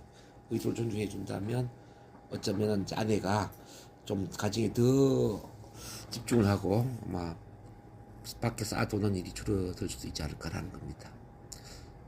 제가 뭘 이야기 드리냐면은 행동의 의도를 존중함으로써 행동을 교정하는 게 훨씬 쉬워진다는 겁니다. 행동 자체만 바꾸려고 하면 행동 자체를 바꾸는 게 쉽지 않지만 네. 그 행동의 긍정적 의도를 존중함으로써 그리고 대체적인 행동을 제한함으로써 행동을 바꾸는 것은 아주 쉬워질 수 있다. 네. 자, 이번에 4번입니다. 4번은 너무너무 중요합니다. 무의식은 선의적이다. 이 한 문장이 담고 있는 의미가 엄청 큽니다. 선생님. 네네. 자, 무의식은 나를 돕고자 한다 이 말입니다. 선생님. 네. 무의식은 나한테 도움을 주고자 하는 그 선의적인 의도를 갖고 있다는 거죠. 근데 무의식은 말을 할 수가 없잖아요. 네. 그 무의식은 어떻게 돕고자 하느냐? 긍정적인 신호를 보내면서 네. 긍정적인 신호를 보내면서 나를 돕고자 해요. 네. 근데 긍정적 신호를 어떻게 보내냐면은 어떤 정상 또는 네. 문제를 통해서 긍정적 신호를 보낸다는 거죠. 네. 여기 아주 중요한 이야기. 네. 자, 마치 무의식은 전기의 퓨즈와도 같아요. 전기 퓨즈. 전기 퓨즈를 통해서 전기 퓨즈가 내려가잖아요. 네네. 그러면 지금은 전기 과부하입니다. 전기 누전 위험성이 있습니다. 네네. 전기 사용량을 줄여야 됩니다. 전기 손을 봐야 됩니다. 이런 신호를 보내지 않습니까? 그렇죠. 그래서 우리가 이제 전기 손을 보거나 전기 사용량을 줄이거나 네네. 이 전기 퓨저가 보내는 그 신호를 받아들일 때 퓨저는 계속 내려갈까요? 이제 정상으로 작동이 될까요? 정상으로 작동해요. 무의식도 그래요. 우리 무의식도. 네. 신체의 어떤 정상이나 정신적인 정상이나 인생의 정상을 보낸단 말이죠. 네네. 무의식이. 예를 들어서 감기 몸살. 네. 감기 몸살이라는 건 하나의 정상이죠. 네네. 감기 몸살을 통해서 신호를 보내줍니다. 지금은 과로를 하면 안 됩니다. 네네. 지금은 따뜻한 물을 마셔야 됩니다. 음. 가능하면은 병원에 약을 먹고 집에서 푹 쉬거나 그것도 아니면은 병원에 입원을 해가지고 링게를 맞고 네. 한 3일 동안은 푹 쉬어야 합니다. 그래서 그 감기 몸살이 보내는 신호를 받아들여서 이제 푹 쉰다든지 네. 따뜻한 물을 마신다든지 병원에 약을 먹는다든지 그렇게 되면 어떻게 되죠? 감기 몸살은 사라질까요? 계속 심해질까요? 사라지죠. 사라지죠. 왜? 자, 무의식이 보낸 신호를 받아들였으니까. 네네네. 근데 저희 셋째 형님이 네. 이 신호를 무시해서 돌아가셨어요. 세상에. 감기로요? 저희 아버지가 이제 97년도가 돌아가셨는데 이제 그 아버지 돌아가신 그 다음에 이제 제사를 지내기 위해서 형제들이 모였는데 네. 기침을 콜록콜록 하면서 왔더라고요. 저희 셋째 형님이 이제 보일러 관련 일을 하거든요. 보일러 관련. 그래서 감기에 걸렸다 그냥 생각을 했는데 한 달 이후에 이분이 돌아가셨대요. 그래서 이제 장례식에 내려가 보니까 이제 이분이 이제 하는 일이 보일러다 보니까 네. 하루를 쉬면은 뭐 10만 원, 20만 원을 못 버는 거죠. 본다고. 그러니까 그 돈을 벌기 위해서 감기 몸살, 감기에 걸린 데도 불구하고 계속 가로를 한 거예요. 가로. 계속 한 달 동안. 그러니까 감기가 이제 심해지고 또 계속 심해졌겠죠. 그렇죠. 이게 이제 쉽게 말하면 폐렴이 되는 폐렴이. 나중에 병원에 가서 보니까 폐가 하나도 없어요. 어머. 다 갉아먹고 뭐가? 병원에 입원한 지 3일 만에 돌아갔어요. 그치? 어머. 그 정도 될 때까지. 아이고. 신호를 무시하면 이런 일이 생긴다는 거죠. 그래서 이제 감기 몸살도 신호지만은 암에 걸린 것도 신호 아닙니까? 그래서 제가 이제 묻는 거죠. 자, 암이 보내는 긍정적 신호가 뭘까요? 이걸 이제 깨닫게 만들어요. 우리 어제 관점 바꾸기에서도 이야기했지만은 네. 암에 걸린 게 많이 원통하고 분하고 억울할 수도 있을 거예요. 근데 암에 걸림으로 인해서 깨닫게 되는 어떤 교훈이나 또 암에 걸림으로 인해서 내 삶에 좋아질 수 있는 또 다른 부분이 있습니다. 그게 물가를 선생님이 받아들일 수 있다면은 아마 암은 계속 줄어들 것이고 줄어들어서 어느 순간에 암이 아마 치료가 될 거예요. 그래서 암이 보내는 신호를 이해를 하셔야 돼요. 그래서 예를 들어죠. 사랑을 더 키우라는 의미일 수도 있고 가족을 더 많이 챙기고 사랑해라 그런 의미일 수도 있고 너무 직진만 하지 말고 옆과 뒤를 좀 바라보는 균형 잡힌 삶을 살아라는 신호일 수도 있고 또 영혼이 보내는 어떤 삶의 목적을 찾아서 이제는 물질적인 삶보다는 영혼의 목적이 맞는 삶을 살아라는 그런 신호일 수도 있습니다. 어떤 신호라는 생각이 드세요? 이걸 이제 깨우쳐줘야 되거든요. 자, 암을 통해서 무의식이 보내는 그 신호를 받아들인다면은 암은 어떻게 되느냐 이거죠. 암은 이제 치료가 되는 거죠. 암만 그렇겠어요? 암 외에 다른 것도 마찬가지예요. 우리 이제 정신적인 문제도 마찬가지거든요. 정신적인 것도 신호예요. 예를 들어 우울증. 우울증은 어떤 신호일까요? 자, 우울증은 자기 자신을 더 많이 사랑하고 존중하라는 신호입니다. 죄책감은 어떤 신호일까요? 죄책감. 자기 자신의 실수나 과오를 용서하고 자기 가치관이나 원칙에 맞게 올바른 삶을 살아야 된다는 신호를 보내는 겁니다. 불편함은 어떤 신호일까요? 뭔가 지금 일이 잘못되어 가고 있다라는 것. 그리고 제대로 되는 쪽으로 일을 수정하라는 신호를 보내고 있는 겁니다. 그렇죠? 중압감은 어떤 신호냐? 중압감. 한꺼번에 일을 다 처리하려고 하니까 무게감을 느끼는 거니까 우선 순위를 정해서 제 1순위부터 가장 중요한 것에 집중하라는 신호를 보내는 거예요. 두려움은 어떤 신호냐? 두려움은 지금 당신이 원하지 않는 것에 집착하고 있는 것이니까 원하는 것에 집중을 해라. 원하는 것에 집중하는 신호를 보내는 거예요. 불안은 어떤 신호냐? 뭔가 좀 준비를 하고 대비를 해야 될 게 필요하다라는 신호를 보내고 있는 겁니다. 이 마음도 다 신호를 보내는 거예요, 선생님. 마음. 다 인생도 신호를 보내고 있어요. 인생 뭐 시련, 역경, 고난도 그냥 주어지는 게 아니거든요. 예를 들어서 이제 우리 선생님처럼 천문성이 강한 사람이 시련, 고난, 역경이 닥쳤다. 지금 당신은 하늘의 뜻을 무시하고 있으니까 하늘의 뜻에 맞는 인생을 살아라 신호를 보내는 겁니다. 그래서 선생님이 사람을 살리고 생명을 살리고 세상을 이렇게 하는 그 인생을 살아라는 신호를 보내고 있는 겁니다. 어제 왔던 그 세 사람 있었잖아요. 네. 왜 그게 일이 안 되고 뭐 계속 힘드냐. 제가 볼 때는 신호를 무시하기 때문에 그렇거든요. 네. 그걸 100번, 1000번 이야기해도 못 알아듣는 게 내가 답답하죠. 국제 통합 변화 시스템을 그러니까 이제 그 시련, 고난, 역경은 바로 인생의 신호를 보내주는 거거든요. 네네네. 시련, 역경, 고난에서 벗어나기 위해서 돈에 집중을 하라는 게 아니에요.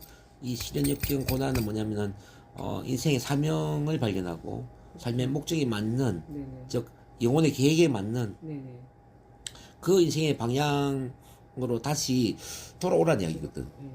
탈바꿈하라는 탈바꿈하라는 거예요. 전환점을 가져내는. 예, 근데 이제 그 영혼의 목적을 무시해버리고 영혼의 계획을 무시해버리고 계속 어떤 육체적인 물질적인 그 욕망에 사로잡힌 삶을 살잖아요. 네.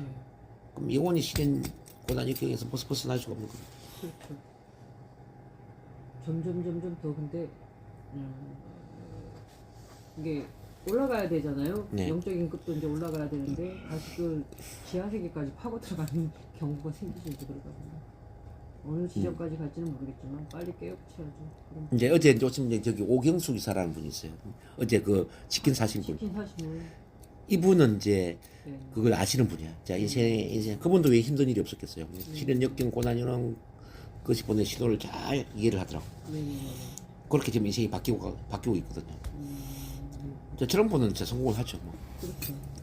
인생이 잘 되죠. 그러니까 이제 모든 것은 무의식이 보낸 신호거든요. 네네. 신체의 질병도, 그다음에 어디 정신적인 질병도, 인생의 고난도, 그러니까 무의식이 보내는 어떤 신호가 있는데, 네. 근데 그 질병이나 그 문제 어떤 시련 고난에서 그 신호를 포착하지 못하면, 무의식이 보낸 신호를 포착하지 못하면 인생이 꼬이는 거죠. 질병은 더 심해질 것이고, 정신적으로 더 힘들어질 것이고, 인생은 더 안 풀리는 쪽으로 가는 거죠.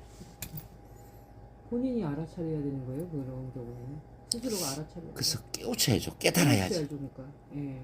깨우침, 알아차림이 있어야 되는데 알고도 깨우치지 못하니까 지금 저렇게. 그래서 이제 우리가 할 일이 그거예요, 선생님. 우리가 할 일이 자, 이 무의식이 보내는 신호를 깨우치도록 도와주는 거죠. 그렇죠. 무시하면 안 되는 거예요. 그래서 항상 우리는 이런 질문을 해야 돼요. 자, 내담자 갖고 온 그 문제 있잖아요. 네네. 자, 이런 문제가 있음으로 인해서 앞으로 선생님이 네. 어떻게 좋아질 수 있을까요? 어떻게 성장할 수 있을까요? 선생님 인생이 어떻게 좋아질 수 있을까요?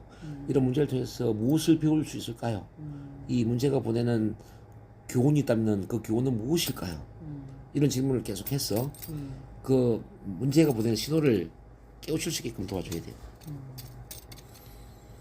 그래서 이 무의식이 보내는 그 신호를 깨우치도록 도와주는 순간 이 사람 좋아지는 거야. 그럼 그 신호를 깨우쳐주기 위해서는 우리가 더 성장되어 있어야 돼. 딱 내담 상담해보면 아, 이 사람은 이런 신호를 보내고 있는데 모르고 있네. 네. 어떻게 하면 이제 알 좀 해주지? 그런 관점에서 이제 치유를 하고 상담을 해야 된다는 거죠. 근데 선생님은 충분히 가능해요. 선생님이 이미 영적으로 거듭나 있기 때문에 그 신호를 딱 보면 알죠. 또 민감성도 뛰어나고. 자, 5번에 이해하기를 원한다면 실행하라. 이건 제가 계속 강조하고 있는데 NLP는 이해를 하는 공부가 아니다. 자, 실행이 이렇게 참 중요한데요. 그래서 머리로 이해를 하기보다는 온몸을 실행하기 위해서 NLP를 훈련했는데 그럼 어떻게 해야 되느냐? 자, 여기 보면 이제 백문불여일견오죠. 백문불여일견, 백견불여일행 그랬죠. 백문불여일견은 뭡니까? 100번 듣는 것보다 한번 보는 게 더 낫다는 이야기죠. 네. 백견불여일행 뭐냐? 100번 보는 것보다 한 번 행하는 게 더 낫다. 영어에 보면 hear you forget. 들으라 그러면은 잊혀질 것이다. 잊혀질 것이다.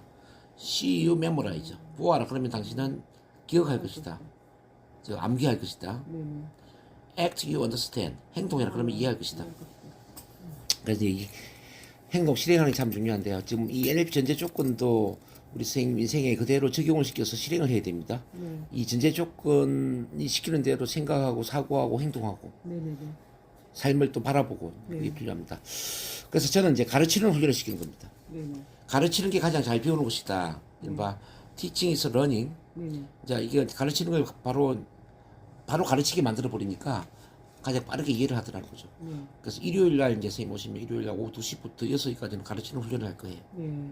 어제 오신 분 중에 이제 거기 이명숙 선생님, 오경숙 선생님 두 분이 일요일 오후에 참가를 하시거든요. 네. 어떤 분이 참 어제 치킨 사신 분 오경숙, 오경수. 아. 그 옆에 앉아 있던 이 경기도 이천에서 오신 분, 네네네네. 어제 바로 뒷자리에 앉은 분, 예. 그분이 이명숙 선생님. 이명수. 두 분이 일단은 일요일 오후 2시에 이제 참가를 하실 거예요. 총몇 명 오시는 거예요? 그 지금 스님이 오시면은 3명, 4명이 되겠네 그냥. 그래서 이제 그 제가 설명하잖아요 지금 이렇게 네. 네. 바로 가르치게 만들어요. 네. 바로 설명하게끔 만들어요. 네네네. 듣고 바로 설명해야 돼. 그러니까 뭐 엄청나게 이제 집중을 해야 되겠죠. 그래서 그거 한번 해보세요 일요일 날. 네. 아, 또 우정희 박사가 또 오겠네. 우정희 그러면 4명 되네 4명. 자, 6번입니다. 선택할 수 있다라는 것은 그렇지 네. 못한 것보다 바람직하다. 자, 가능하면 그래서 광범위하게 선택할 수 있는 힘을 키워야 됩니다. 네. 자, 예를 들어서 우리가 저기 어제 뭐 치킨 맥주를 마셨지만은 술을 마실 때도 나는 맥주만 마실 수 있어요 이런 사람이 있어요. 근데 나는 맥주도 마실 수 있지만 소주도 마실 수 있고 막걸리도 마실 수 있고 네네. 양주도 마실 수 있고 고량주도 마실 수 있습니다. 네네. 모든 술을 다 마실 수 있다면 술자리에서 누가 더 유리할까요? 다 마시는 사람이 유리하죠. 그렇죠. 노래도 있잖아요. 나는 트로트만 잘 부를 수 있어요. 이런 사람이 있거든. 근데 나는 트로트도 잘 부를 수 있고 중국 노래도 잘 부를 수 있고 동요도 잘 부를 수 있고 발라드도 잘 부를 수 있고 발라드 뭐 고고 디스코 난 다 잘 부를 수 있어요라고 할 때 아마 다 잘 부를 수 있는 사람이 노래방에서 유리하지 않겠습니까? 그렇죠. 사고도 마찬가지. 사고. 나는 한 가지 생각만 옳다고 생각해요. A에만 꽂혀 있는 사람 있잖아요. 네.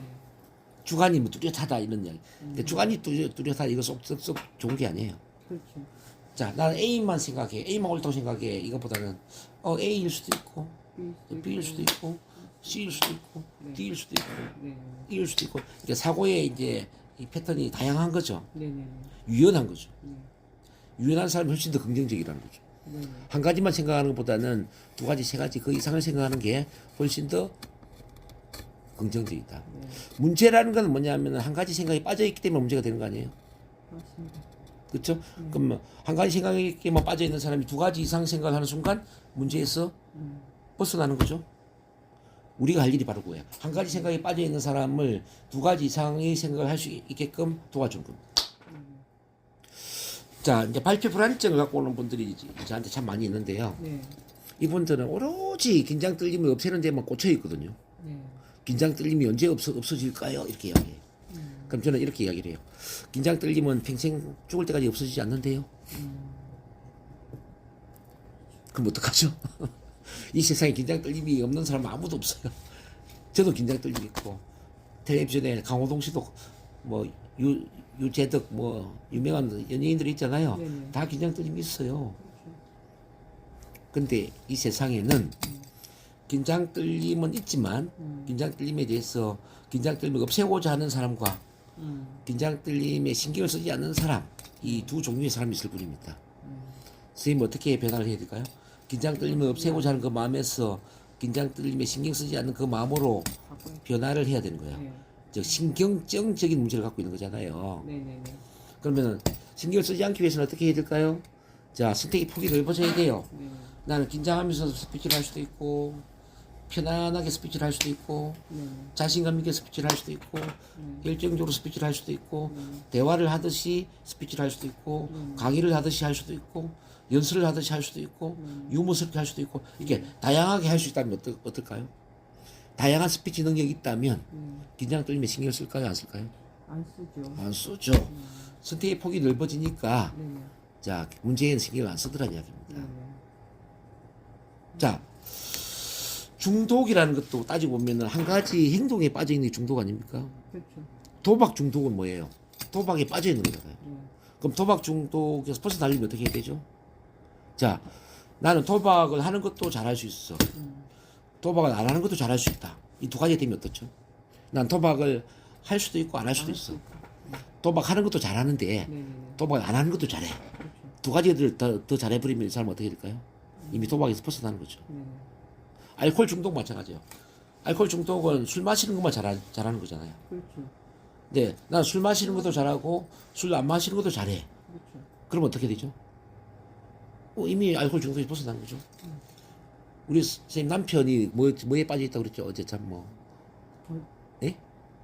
뭐 계속 저기 뭐 아 지금은 이거 전화기예요. 전화 네. 전화 뭐라고요? 전화기.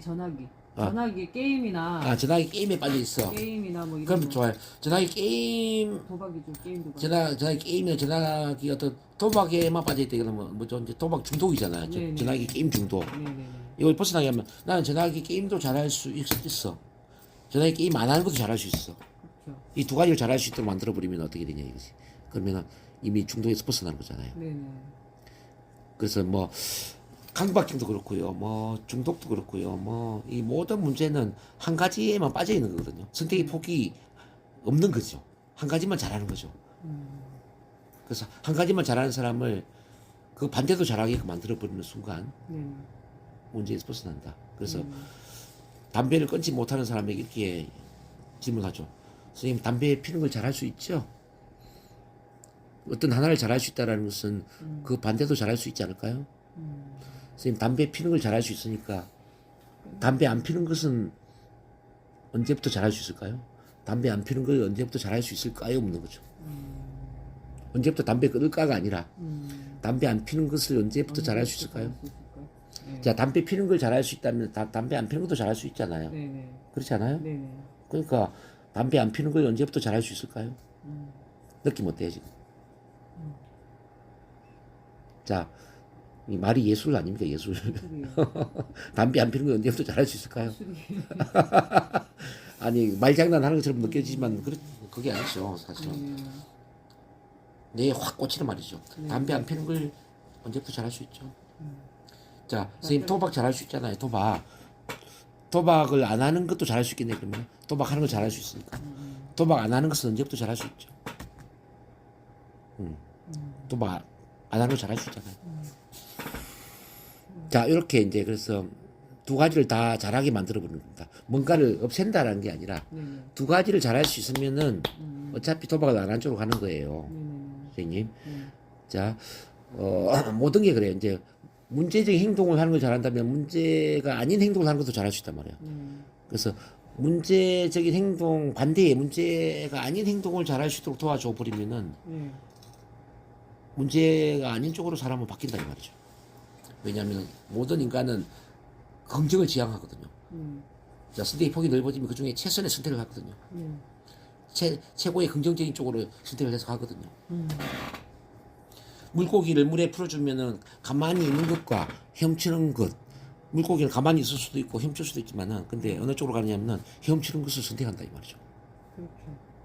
야생동물 야생에 풀어주면은 가만히 있어 굶어 죽는 걸 선택할 수도 있지만 돌아다니면서 잘 살아가는 걸 선택할 수도 있잖아요. 그러면은 이왕이면은 야생동물 잘 살아간다는 이야기죠. 인간도 있잖아요. 능력을 발휘하지 않는 쪽과 능력 발휘를 하는 이 두 가지가 있다면 능력 발휘하는 쪽으로 선택을 한다는 거죠. 최고의 선택을 한다는 거죠. 그러니까 선택의 폭을 넓혀주면은 알아서 결정하는 겁니다. 그리고 또 이제 그 선택의 폭은 어떻게 볼 수 있냐면요. 문제는 하나의 우물과 같다 그랬죠. 우물. 우물에 빠진 개구리가 세상을 보면은 문제만 보인다. 즉 우물만 보인다 그죠. 자, 문제를 갖고 있는 사람이 세상을 보면은 문제만 보인다 이 말이죠. 그래서 우리가 이제 선택의 폭을 넓힌다는 것은 자, 우물한 개구리를 우물 밖에 놓도록 도와주는 겁니다.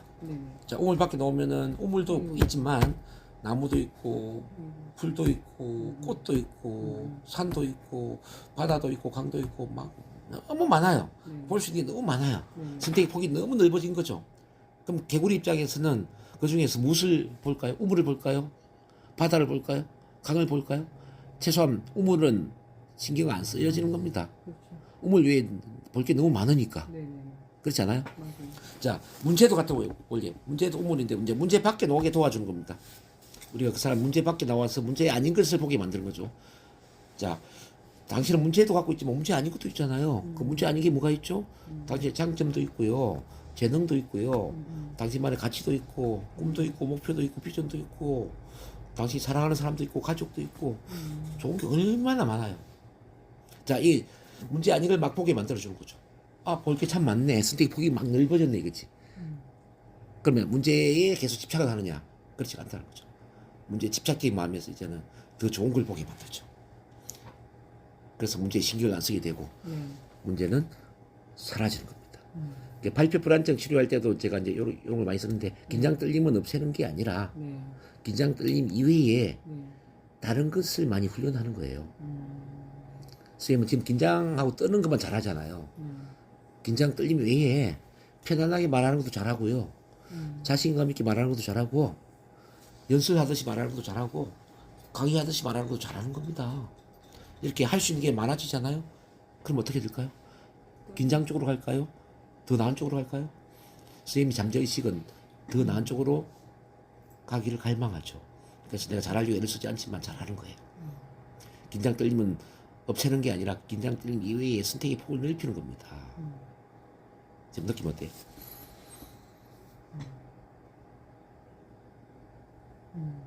잘할 수 있다는 생각이 들어요. 어쨌든. 그렇죠. 네. 이건 모든 것에 적용이 된 겁니다. 선택의 폭이라는 것은. 네. 인간관계도 이제 우리가 이렇게 볼 수 있어요. 어떤 사람은 나랑 나이가 똑같은 사람, 동료 친구들과는 편안한데요. 나이가 좀 많거나 나이가 좀 적거나 또 직업군이 다르거나 나랑 좀 다른 사람들과는 이 관계가 좀 불편해요. 이런 사람들이 있거든요. 네. 그럼 그걸 어떻게 해야 되겠습니까? 자, 인간관계 다양성을 훈련시켜 줘야 되죠. 자, 나이가 비슷한 사람과도 편안하게 잘 지낼 수 있고, 나이가 많은 사람들과도 잘 지낼 수 있고, 나이가 적은 사람과도 잘 지낼 수 있고, 자, 이성과도 잘 지낼 수가 있고, 뭐 직업이 다른 사람들, 꿈이 다른 사람들, 네. 다양한 사람들과 잘 지낼 수 있는 이 능력을 키울 때, 네. 인간관계 능력이 커질 수 있지 않겠습니까? 그래서 사람을 다양하게 만나야 됩니다. 이걸 이제 훈련해야 되는 거. 그래야 인간관계, 대인관계, 리더십이 커지게 되는 거죠. 자, 이제 7번 다 이해된 걸 보고요. 네. 잠시 6번 이해된 걸 보고 7번 넘어갑니다. 7번. 사람들은 그 당시 할 수 있는 가장 최선의 선택을 한다. 자, 아무리 파괴적이고 개팍하고 사악한 행동을 할지라도 그것은 그 사람이 그 당시에 할 수 있는 최선의 선택을 한 결과였다는 겁니다. 그래서 아무리 파괴적인 행동이라도 그 파괴적인 행동이 어떤 상황에서 선택된 행동이었는지를 우리가 배려하고 존중하고 이해를 해야 돼요. 선생님. 예를 들어서 게임 중독은 나쁜 행동이잖아요. 선생님. 네. 근데 게임을 처음 시작했을 때에 게임을 선택했던 것은 최선의 선택이었다는 거죠. 자, 저희가 이제 상담하다 보면은 네. 고등학교 3학년짜리가 수능 시험 준비를 하지 않고 게임에 빠져 있는 경우가 있거든요. 네. 너 게임 끊고 공부해야지. 뭐 물론 이렇게 할 수도 있어요. 네. 그렇게 해서 잘 바뀌지 않죠. 그래서 우리가 이제 치료를 할 때 이렇게 물어요. 너 게임을 언제부터 시작을 했니? 이제 초등학교 2학년 때부터 시작을 한 것 같아요. 아, 그랬어? 초2 때 그 게임을 시작했던 상황이 어떤 상황이었어? 이렇게 질문하니까, 이제 학교에서 집으로 왔는데요. 엄마, 아빠는 다 직장 나가고 집에는 아무도 없어요. 혼자 엄마, 아빠를 기다려야 되는데, 엄마, 아빠가 퇴근하려면 저녁 7시에 오니까 5시간 정도를 혼자 집에 있어야 돼요. 기다려. 너무 심심해요. 또 혼자 외롭고 무섭기도 하고. 근데 있잖아요. 집에 컴퓨터가 있는데 컴퓨터를 켜서 우연히 게임을 했는데 게임이 너무 재미있더라고요. 시간 가는 줄도 모르고 무섭지도 않고 외롭지도 않고. 그래서 그때부터 학교에 갔다 오면 계속 게임을 했던 것 같아요. 아, 그랬구나. 그거는 최선의 선택이었네. 맞아. 네가 집에 왔을 때 그 5시간 혼자 있는 게 얼마나 힘들었겠니. 그래서 게임을 한 거는 참 잘했다는 생각이 드네. 최선의 선택이라는 생각이 드네. 근데 있잖아. 지금은 네가 초등학교 2학년생이 아니잖아. 지금은 고등학교 3학년이잖아. 그때는 게임을 하는 게 최선의 선택이라면은 지금은 어떻게 최선의 선택일까? 봐봐. 수학 공부를 할 수도 있고, 영어 공부를 할 수도 있고, 또 아니면 인강을 들을 수도 있고, 학원을 갈 수도 있고, 할 수도 참 많잖아. 자, 그 다양한 선택 중에 지금 게임을 하는 게 지금 포함되어 있는 거 아니야? 근데 너는 다른 건 다 안 하고 게임만 하잖아, 지금. 지금은 어떻게 최선의 선택일까? 자, 초등학교 2학년 때는 게임하는 게 최선의 선택이 맞았다면 지금은 어떻게 최선의 선택일까? 없는 거죠. 아, 예. 수학 공부를 하는 게 최선인 것 같아요. 아, 그렇구나. 그럼 네가 게임하는 거 대신에 수학 공부를 선택할 수도 있겠네. 그치? 초등학교 2학년 때 게임을 선택한 게 최선이었다고 해서 지금도 최선이고 앞으로도 최선이 되면 안 되잖아. 그치? 상황에 따라서 최선의 선택이 달라질 수 있잖아. 그렇지 않아?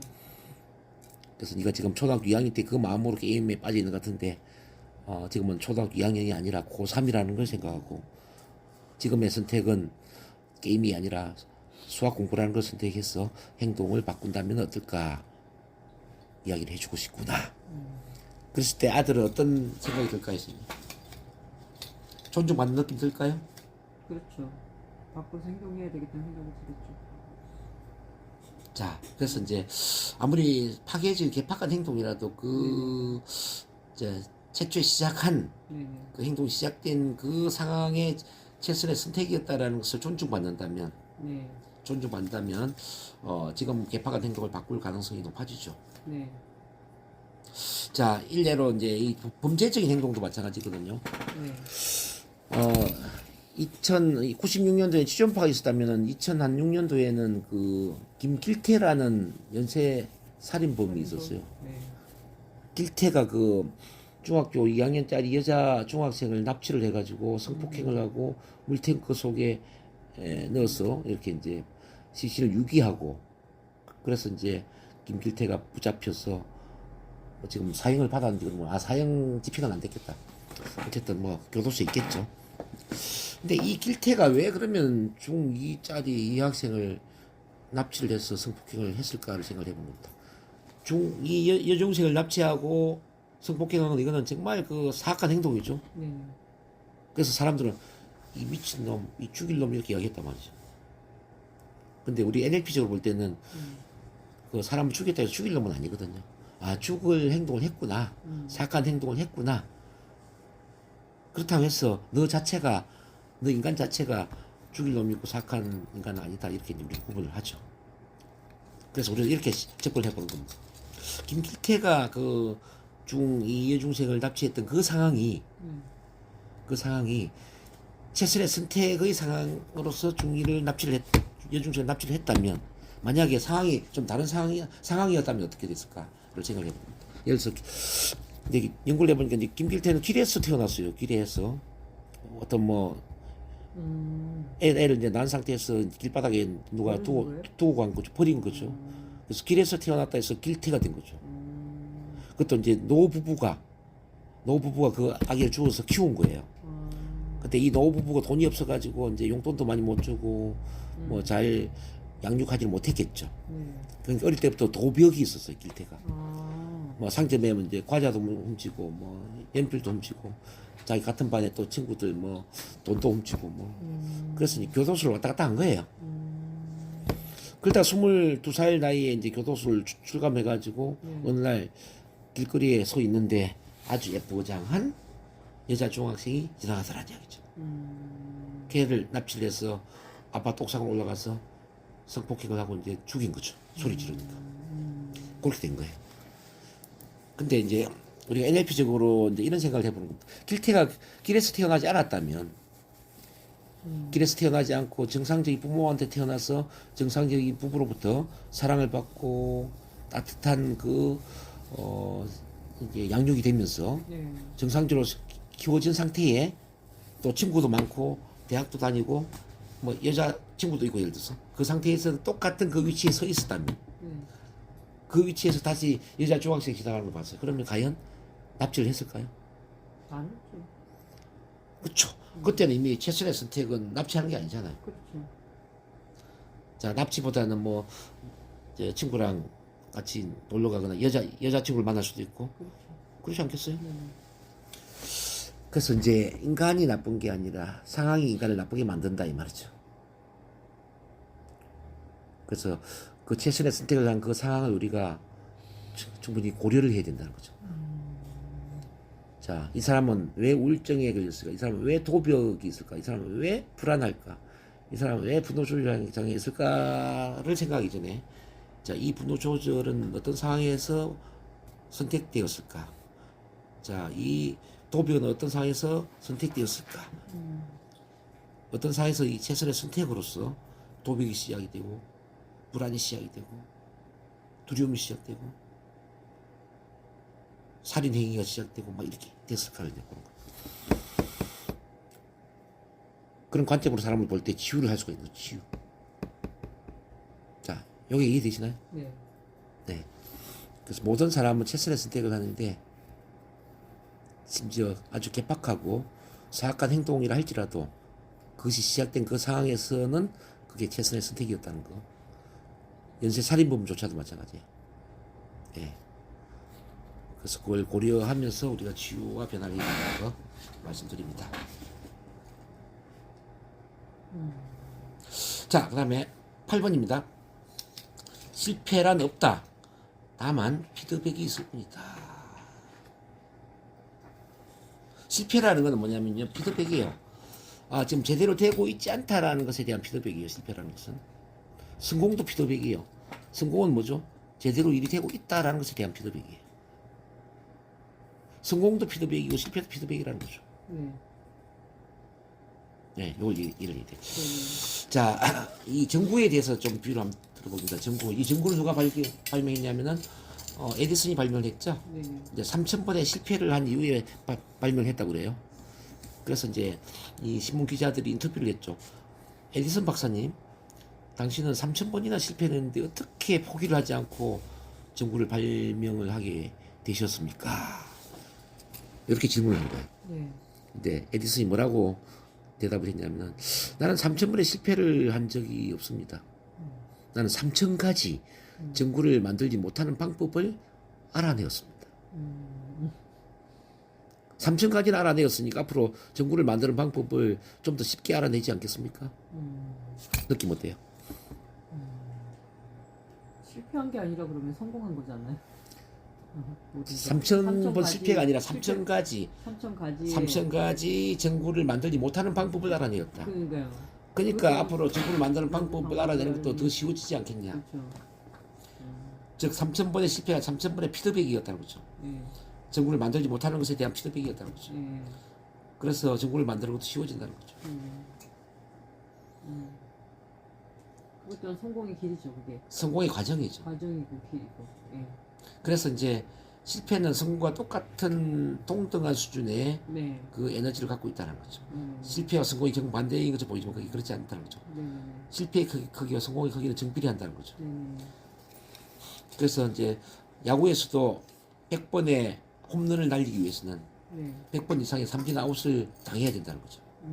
삼진 아웃이 실패가 아니라는 거죠. 네. 삼진 아웃을 많이 당할수록 네. 홈런을 칠 가능성이 높아지는 거죠. 그렇지 않겠습니까? 네. 신체의 질병도 마찬가지예요. 병에 많이 걸려본 사람이 그만큼 건강해질 수 있는 거죠. 처음부터 건강한 사람이 오래 사는 게 아니라 젊을 때 약골, 네. 병치레를 많이 하는 사람이 계속 그 건강 관리를 하다 보니까 나중에는 건강하게 장수하는 겁니다. 질병과 건강도 정비례한다는 얘기죠. 이걸 양극성의 법칙이라고 하는데 정반대로 보이는 것이 사실은 같은 에너지를 갖고 있다는 거죠. 두려움과 자신감도 마찬가지죠. 제가 엊그제 제가 이야기를 드렸지만 네. 지하철에서 스피치하는 게 엄청 두렵지만 네. 그 두려운 행동을 하다 보니까 자신감이 더 커지더라는 얘기죠. 자, 이 실패 성공도 같은 원리라는 거죠. 그래서 실패가 없다 피드백이 있습니다. 그래서 우리가 이제 NLP적으로 보면은 그 성공의 4단계 공식이 있는데요. 네. 1단계는 뭐냐면은 내가 원하는 결과를 명확하게 한다는 거예요. 원하는 결과를 명확하게 한다. 원하는 결과를 구체화시킨다. 우리 선생님 같은 경우는 NLP 체면 치료사가 된다라는 거, NLP 체면을 잘 활용을 해서 치료를 잘하는 사람이 되겠다라는 그 어떤 목표, 그 원하는 결과를 구체화시킨다. 이게 1단계죠. 그 다음 2단계는 실행을 한다. 행동을 옮긴다는 거죠. 그걸 이루기 위해서 지금처럼 이제 선생님이 이렇게 공부도 하고 훈련도 하고 또 집에 가서 또 복습도 하고 다른 사람들한테 또 임상도 하고 치료 실습도 해보고 막 이렇게 실행을 하는 거죠. 실행. 자, 3단계는 뭐냐면은 제대로 되는 것은 무엇인지, 제대로 되고 있지 않은 것은 무엇인지 피드백을 받는다는 거야. 지금 이 피드백이 바로 거기서 나온 겁니다. 제대로 되는 것은 무엇인지, 제대로 되지 않는 것은 무엇인지에 대한 피드백을 받는다. 그럼 제대로 되고 있다면 어떻게 해야 돼요? 계속 그대로 하면 되는 거죠. 제대로 되지 않는다면 어떻게 해야 되죠? 그렇죠. 행동의 방법을 달리 해야 되겠죠. 이제 피드백을 받아서 이제 4단계가 뭐냐면은 원하는 결과를 이룰 때까지 접근 방식을 달리해서 융통성 있게 행동을 하는 거죠. 융통성. 자, 원하는 결과를 이룰 때까지 접근 방식을 달리해서 융통성 있게 행동한다. 예를 들어서 이제 선생님이 NLP 체면 치료를 잘하는 전문가가 되겠다는 결과를 가져서 이렇게 행동을 실행해서 막 훈련하고 또 실습하고 막 하는데 그 이제 점검을 해본 거죠. 제대로 내가 하고 있나?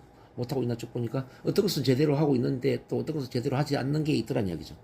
그럼 어떻게 해야 돼요? 4단계. 방법을 달리해서 제대로 될 때까지 융통성 있게 내가 또 행동을 해야 된다는 거. 이렇게 되면 어떻게 되죠? 잘 될까요? 안 될까요? 잘 되죠. 그래서 실패는 없는 거예요. 반드시 성공하는 겁니다. 자, 이걸 이제 TOT 모형으로 또 설명할 수 있거든요. TOTE.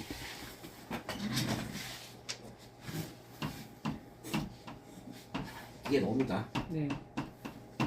TOT는 뭐냐면 첫 번째는 테스트예요. 자, 원하는 결과를 테스트하는 겁니다. 구체화시켜 테스트하는 겁니다. 자, O는 뭐냐면 아프레이트. 자, 실행을 하는 거, 실행. 자, 실행을 한다.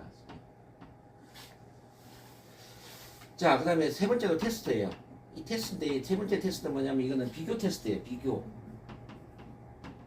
자, 비교 테스트래요. 비교. 원하는 결과와 내 행동의 결과를 비교하는 겁니다. 비교를 했는데, 자, 일치가 되는 경우가 있고 불일치가 되는 경우가 있지 않겠습니까, 선생님? 일치가 되면 어떻게 되죠? exit. 이거는 exit. 종료가 되는 거죠, 종료. 일치가 되면 종료가 되는 거죠. 그대로 이제 끝나는 거죠. 자, 불일치가 되면 어떻게 되게 되죠, 선생님? 다시 실행을, 다시 재실행을 하는데, 근데 똑같이 실행을 해야 돼요? 다른 방식으로 실행해야 돼요? 다른 방식으로 실행해야 되죠. 그리고 또 테스트를 하는 거죠. 그래서 비교를 해보니까, 일치됐어. 그럼 끝나는 거예요. 불일치가 되면 또 다른 방식으로 실행하는 거죠. 언제까지? 될 때까지. 예, 될 때까지. 이게 TOT예요.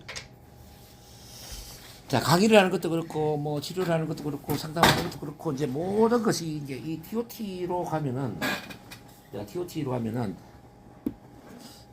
안 될 게 없다.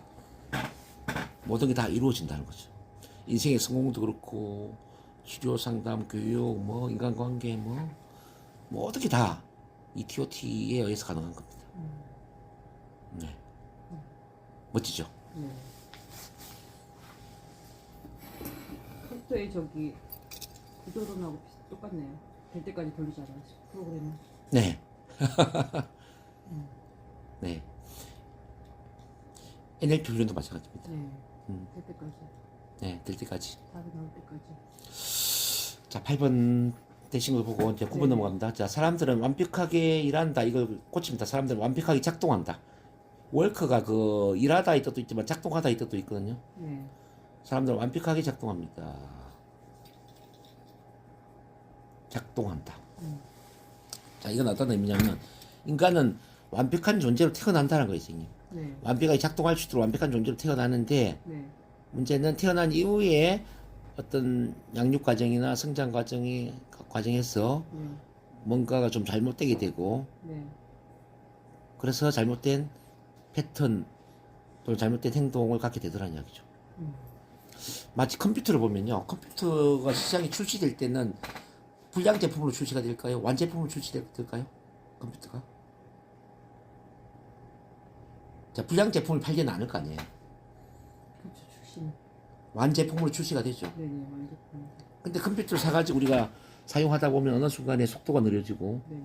바이러스가 침투될 수도 있지 않습니까? 네네. 그럼 우리는 컴퓨터는 처음부터 불량 제품이었다 이렇게 이야기하진 않았잖아요. 그렇죠. 컴퓨터는 원래부터 완벽하게 작동하는 완제품이었는데 내가 활용한 이후에 어떤 무슨 문제가 있어가지고 바이러스가 침투됐거나 네네. 고장이 나서 지금 작동이 잘 안 되네 이렇게 우리는 이해를 하잖아요. 그렇죠. 우리 인간도 마찬가지라는 거죠. 인간도 처음부터 이 사람은 죽일 놈이고 인간 말종이고 사악한 인간이고 이게 아니라는 거죠. 심지어 어떤 지존파의 김기환이조차도 네. 또 우리 아까 김길태조차도 애는 완벽하게 작동하는 완벽한 인간이었어요. 네. 완벽한 인간이었는데 태어난 이후에 네. 어떤 부모의 양육 방식이나 성장 과정에서 뭔가가 잘못돼 가지고 이 범죄자가 되고 사악한 행동을 하는 패턴이 만들어졌다 이거지. 우리가 이제 이렇게 이해를 해야 돼요. 그래서 우리한테 어떤 사람들이 오든지 간에 너는 인간 말종이네, 너는 처음부터 잘못된 내가 아니라 우리 선생님은 완벽한 인간입니다. 완벽한 존재입니다. 자, 완벽한 존재였는데 근데 태어난 이후에 어떤 문제가 있었을 거예요. 태어난 이후에 부모의 양육 방식이나 또는 성장 과정에서 어떤 문제가 있었을 거예요. 그래서 이제 그런 걸 치료를 하고 그런 것들을 수정할 수 있다면 선생님은 다시 태어날 때처럼 완벽해질 수 있는 겁니다. 자, 그런 점에서 어머니가 어떤 분인지 아버지가 어떤 분인지 저에게 말씀해 주실 수 있을까요? 아버지가 엄한 분이셨는지 어머니가 또 까다로운 분이셨는지 어머니 아버지는 어떤 관계였는지 형제 자매는 또 어떤 관계였는지 가정 분위기는 어땠는지 그런 것들을 이제 제가 이야기 듣다 보면 어디서부터 잘못되었는지 제가 알 수 있을 거예요. 그리고 학교 다닐 때 뭐 창피 당한 일은 없었는지 왕따를 당한 경험은 없었는지 또는 공개적으로 창피를 당한 적은 없었는지 그런 경험도 중요하거든요. 사람들은 사람으로부터 상처를 많이 받기 때문에 어쨌든 그런 관계 속에서 우리 선생님 마음 안에 이 컴퓨터 바이러스와 같은 어떤 그런 문제가 시작이 되었을 수도 있습니다. 그것도 의식 차원이 아니라 무의식 차원의 말이죠. 그래서 그 무의식 차원의 그 패턴을 바꿀 수 있다면은 선생님 태어날 때처럼 완벽한 인간이 될 수 있는 겁니다. 한번 해볼까요? 자, 이렇게 접근이 된 거죠. 그러면 이제 존중받는 느낌이 들잖아요. 난 처음부터 완벽한 인간이었네, 완벽한 존재였네, 완벽하게 작동되는 그런 사람이었는데 맞아, 내가 태어날 때부터 그런 건 아니었네. 태어난 이후에 뭔가 잘못되었다는 이야기는 그걸 고치면은 나도 달라질 수 있겠네. 확신이 생기죠. 그래서 이제 치료 작업이 들어가는 겁니다, 선생님.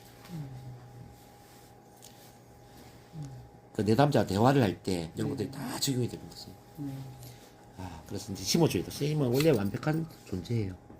지금 있는 그대로 완벽하게 사랑스러운 존재입니다.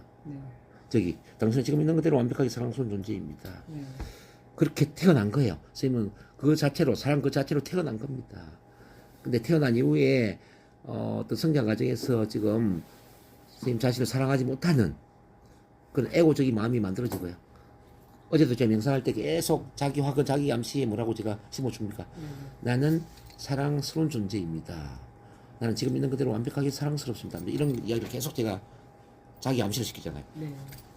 모든 사람이 이렇게 완벽하게 사랑스러운 존재로 태어났다는 거예요. 자, 그걸 심어줘야 되고요. 10번입니다. 의사소통에서 전달하고자 하는 의미는 곧 우리가 상대방으로부터 얻는 반응에 의해 결정된다. 아주 또 중요한 이야기입니다. 이건 어떤 의미냐면 아무리 내가 긍정적인 의도를 가지고 말을 하더라도 상대방이 부정적인 반응을 한다면 그 의도와 관계없이 그 커뮤니케이션에 대한 책임은 나한테 있다는 거죠. 아무리 긍정적 의도를 갖고 이야기를 하지만 상대방이 부정적인 반응을 해. 알아듣지 못해. 그건 내 책임이라고. 상대방 책임이 아니라는 거죠. 이른바 내가 정말 이 사람 치료를 잘 해주려고 내가 애를 써서 치료를 도와주는데 치료가 잘 안 돼요. 그럼 누구 책임이죠? 나의 책임이다. 정말 기타마 이야기 들어주면 상담을 내가 잘 해주려고 의도를 가지고 내가 상담하는데 상담의 결과가 안 좋아요. 나의 책임이다. 교육도 마찬가지고 내가 정말 이렇게 귀한 정보를 잘 전달해서 멋지게 교육을 하려고 애를 쓰고 있는데 듣는 사람이 알아듣지를 못해요. 누구 책임이죠? 내 책임이죠. 영업사원이 정말 좋은 제품, 좋은 화장품, 좋은 건강식품을 막 고객한테 막 판매를 하려고 진짜 이거는 돈을 버는 것보다 더 중요한 게 제품이 좋아서 진짜 이렇게 도와주려고 제품을 소개하는데 고객이 알아듣지를 못해 제품을 안 사요. 누구 책임이죠? 바로 영업 판매원의 책임이다. 그래서 의도보다는 뭐가 더 중요하다는 이야기죠? 반응이 더 중요하다. 그럼 이렇게 이제 부정적인 반응을 하거나 저항을 하잖아요. 자, 저항이나 거절을 하잖아요. 저항, 거절은 뭐냐면은 라포의 결핍 신호를 이야기한다. 라포의 결핍 신호. 아직 라포 형성이 안 되었단 말이야. 또는 융통성과 민감성이 부족하다는 거죠. 민감성, 융통성이 부족해. 민감하게 상대방 스타일을 알아차리지 못하고 네. 나만의 방식을 고집할 수도 있다는 거죠. 나만의 방식. 자, 융통성 있게 그 사람한테 맞는 방식으로 맞추면서 그 사람한테 맞는 방식으로 상담을 하거나 치료를 하거나 커뮤니케이션을 해야 되는데 자기만의 방식을 고집하다 보니까 라포가 깨어지고 그래서 거절 저항이 일어난다는 거죠. 그래서 거절 저항은 라포의 결핍 신호로 받아들여야 되는 겁니다. 융통성과 민감성의 부족 신호로 받아들여야 되는 겁니다. 그래서 민감성, 융통성을 더 키워서 상대방을 좀 더 민감하게 관찰하고 상대방을 더 많이 이해하려고 하고 그래서 상대방이 맞는 방식으로 대화하고 상담하고 치료를 해야 된다. 그런 관점에서 본다면 이제 이 NLP 치료도 한 가지 기술보다는 여러 개의 기술을 갖고 있는 게 훨씬 더 효과적이겠죠. 여러 기술을 갖고 있으면은 나만의 기술을 주입시키기보다는 강요하기보다는 그 내담자에 맞는 방식으로 자연스럽게 치료를 할 수 있지 않겠습니까? 그렇죠. 그래서 이제 밀턴 에릭슨 같은 경우에는 어떤 치료의 방식을 고집하면 안 된다고 이야기하거든요. 그리고 어떤 치료의 방식을 체계화시키거나 시스템화시키는 것도 원하지 않았거든요. 왜냐하면은 사람마다 치료의 방식은 달라져야 된다는 이야기예요. 사람은 다 똑똑하고 자기만의 개성이 있고 자기만의 세계관을 갖고 있기 때문에 일률적으로 똑같은 방식으로 치료하거나 상담하면 안 된다. 그래서 사람마다 치료 방식이 다 달라져야 된다. 그 사람한테 맞춰야 된다는 이야기죠. 맞추면. 네. 그렇게 강조하죠. 그래서 어떤 유연성, 치료의 유연성, 융통성을 엄청나게 중요하다고 이야기를 하는 겁니다. 그래서 내담자 중심, 인간 중심의 상담이 되고 인간 중심의 치료가 되어야 됩니다. 치료자 중심이 되면 안 돼요, 선생님. 치료자 중심이 아니라 상담자 중심이 아니라 내담자 중심, 인간 중심이 되어야 된다는 거죠. 그래서 우리가 상담에서 칼 로저스의 인간 중심 상담이 있거든요, 선생님. 칼 로저스의 인간 중심의 상담 그것도 좀 공부를 해보시면 좋을 것 같아요, 선생님. 칼 로저스의 인간 중심의 상담. 칼 로저스나 밀턴 에릭슨은 바로 인간 중심의 상담을 한 사람이에요. 인간 중심은 이제 로저스는 그냥 상담 자체가 심리 상담 자체가 인간 중심이었고요. 내담자 중심이었고 밀턴 에릭슨은 체면 상담, 체면 치료가 인간 중심이었어요. 그래서 밀턴 에릭슨과 칼 로저스는 그 상통된 공통된 부분을 갖고 있는 거죠. 내담자 중심, 인간 중심이라는. 거기에 제가 책을 쓴 게 여기 이제 체면 상담이라는 책이 있는데, 이것도 한번 봐드릴까요? 밀턴 에릭슨요? 그 책 있어요. 이거 갖고 있어요? 똑같은 거 아닌가? 다르죠. 밀턴 에릭슨 쓴 거 아니에요? 설기문 박사님 쓴 석윤 박사 이제 번역을 했는데, 거 맞아요. 자 있어요. 군이선이 쓴 책. 이걸 갖고 있다고요? 자, 그 다음에 이제 11번 봅니다, 선생님. 11번에 타인의 세계관을 존중하라. 요거는 앞서 제가 설명을 했죠. 지도는 영토가 아니다. 세계관이란 단어와 세상 모형 또는 지도, IR, 내부 표상 체계, 내부 표현 이건 같은 용어라고 보시면 돼요. 이제 마음속에 우리가 그러니까 쉽게 말하면 오감으로 표현하는 이렇게 이제 내부 표현 방식 또 내부 표상, 인터널 레프레젠테이션, 뭐 IR, 뭐 지도, 세상 모형, 세계관 이건 다 같은 거예요. 그래서 세계관을 존중해라 이 말 다른 사람의 IR을 존중해라, 뭐 다른 사람의 지도를 존중해라, 다른 사람의 세상 모형을 존중해라, 뭐 이렇게 다 이야기를 할 수 있습니다. 그러니까 대화를 할 때 이제 이분이 나랑 생각이 좀 다르잖아요. 네. 그럼 다른 사람이 그 생각을 존중하라는 겁니다. 네. 그래서 우리가 그럴 수도 있겠네요. 네. 그럴지도 모르겠네요. 이 말이 참 중요합니다. 네. 밀턴 에릭슨이 이제 쓰는 화법을 보면은 이제 의 허용, 모든 것을 허용하는 쪽으로 말을 하거든요. 네. 내담자가 아무리 이치에 맞지 않는 이야기를 하더라도 그럴 수도 있겠네요. 그렇게 생각하는군요. That's right, you're right, 뭐 이런 이야기 한다는 거예요. 그게 맞아요. 그게 좋아요. 저는 NLP에는 관심이 없는데요. 그렇게 생각하시는군요. NLP에 관심이 없다는 것은 맞는 말이에요. 왜냐하면 NLP를 접해볼 기회가 없었을 거니까. 그렇죠. NLP는 전 세계적으로 거의 0.0001%에 해당되는 엘리트층들에게만 비밀스럽게 전수되는 그런 비밀에 해당되는 그런 심리학이니까 당연히 NLP를 모르니까 관심이 없겠죠. 그래서 제가 특별 선물을 드린다는 의미에서 오늘 우연히 여기 오셨으니까 한 30분 정도만 NLP 코칭을 해드릴까 싶은데 어때요? 한번 받아보시겠습니까? 느낌 어때요? 받아봐야 될 그렇죠. 이 반대 거절을 했잖아요. 거절도 지금 존중하잖아요. 맞는 말이에요. NLP에 관심이 없다는 말은 맞는 말이에요. 거절을 오히려 새로운 기회로 연결시켜버리잖아요. 네네네.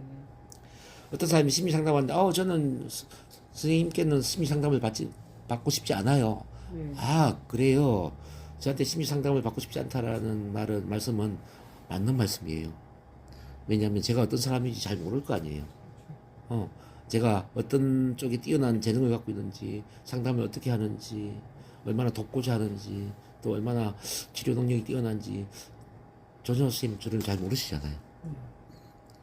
그래서 이왕 들어오셨으니까 제가 한 30분 정도만 제가 어떻게 상담하는지 좀 상담 방향을 코치해드릴까 싶은데 한번 들어보실래요? 그냥 편안하게 들으시면 돼요.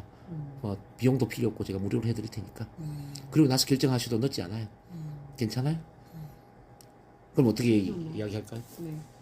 드러나 보죠 뭐 이렇게 나오겠죠. 존중해줌으로써 새롭게 또 기회로 연결시키는 거지. 네네. 그래서 이제 거절이나 저항이라는 것은 네. 바로 새로운 제안을 해야 된다라는 신호를 보내는 겁니다. 거절 저항을 무시하지 말고 네. 포기하지 말고 네. 거절 저항을 존중하면서 네네. 새로운 기회로 연결을 시키라는 신호를 보내는 겁니다. 네네. 자, 우리 상담에서 그래서 거절 저항은 있을 수가 없어요. 치료에 거절 저항은 있을 수 없어요. 모든 걸 존중하면서 새롭게 연결시키면 돼요. 네. 겁먹을 이유가 전혀 없다 이거지. 네네. 네. 타인의 세계관을 존중해라. 아무리 거절 저항 차이 나랑 달라도 존중을 해야 된다는 거. 자, 12번 보겠습니다.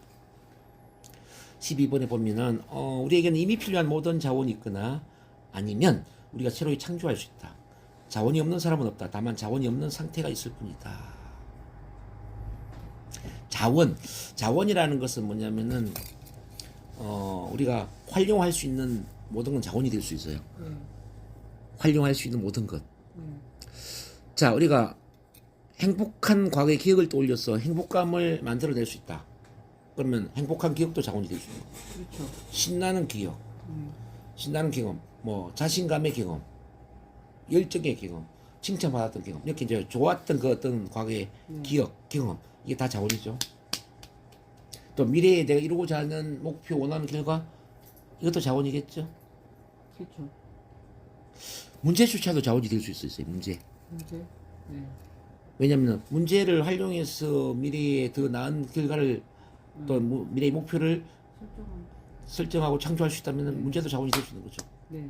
이를테면 발표 불안을 갖고 왔을 때 긴장 떨림도 자원이 될 수 있는 거죠. 그렇죠. 긴장 떨림이 있음으로 인해 가지고 발표 준비를 더 많이 할 수도 있고, 네.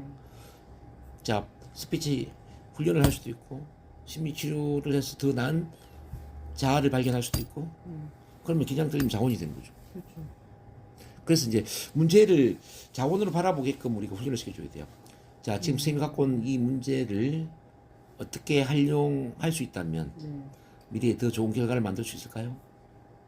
자, 긴장 떨림이 있으니까 앞으로 어떤 좋은 일이 일어날까요? 지금 우울증에 걸렸으니까 우울증이 있음으로 인해서 앞으로 삶이 어떻게 달라질 수 있을까요? 우울증도 자원이 될 수 있다면. 자, 우울증을 활용해서 어떤 좋은 결과를 만들 수 있을까요? 우울증이 있으니까 사람들에 대한 소중함을 많이 알 수 있지 않겠습니까? 우울증이 있음으로 인해서 관계의 소중함, 가족의 소중함, 응? 이 소중함을 아마 알 수 있을 거예요. 그래서 앞으로는 우울증으로 인해서 가족 간의 관계도 더 좋아질 것이고 주변 사람들과의 관계도 더 좋아질 거예요.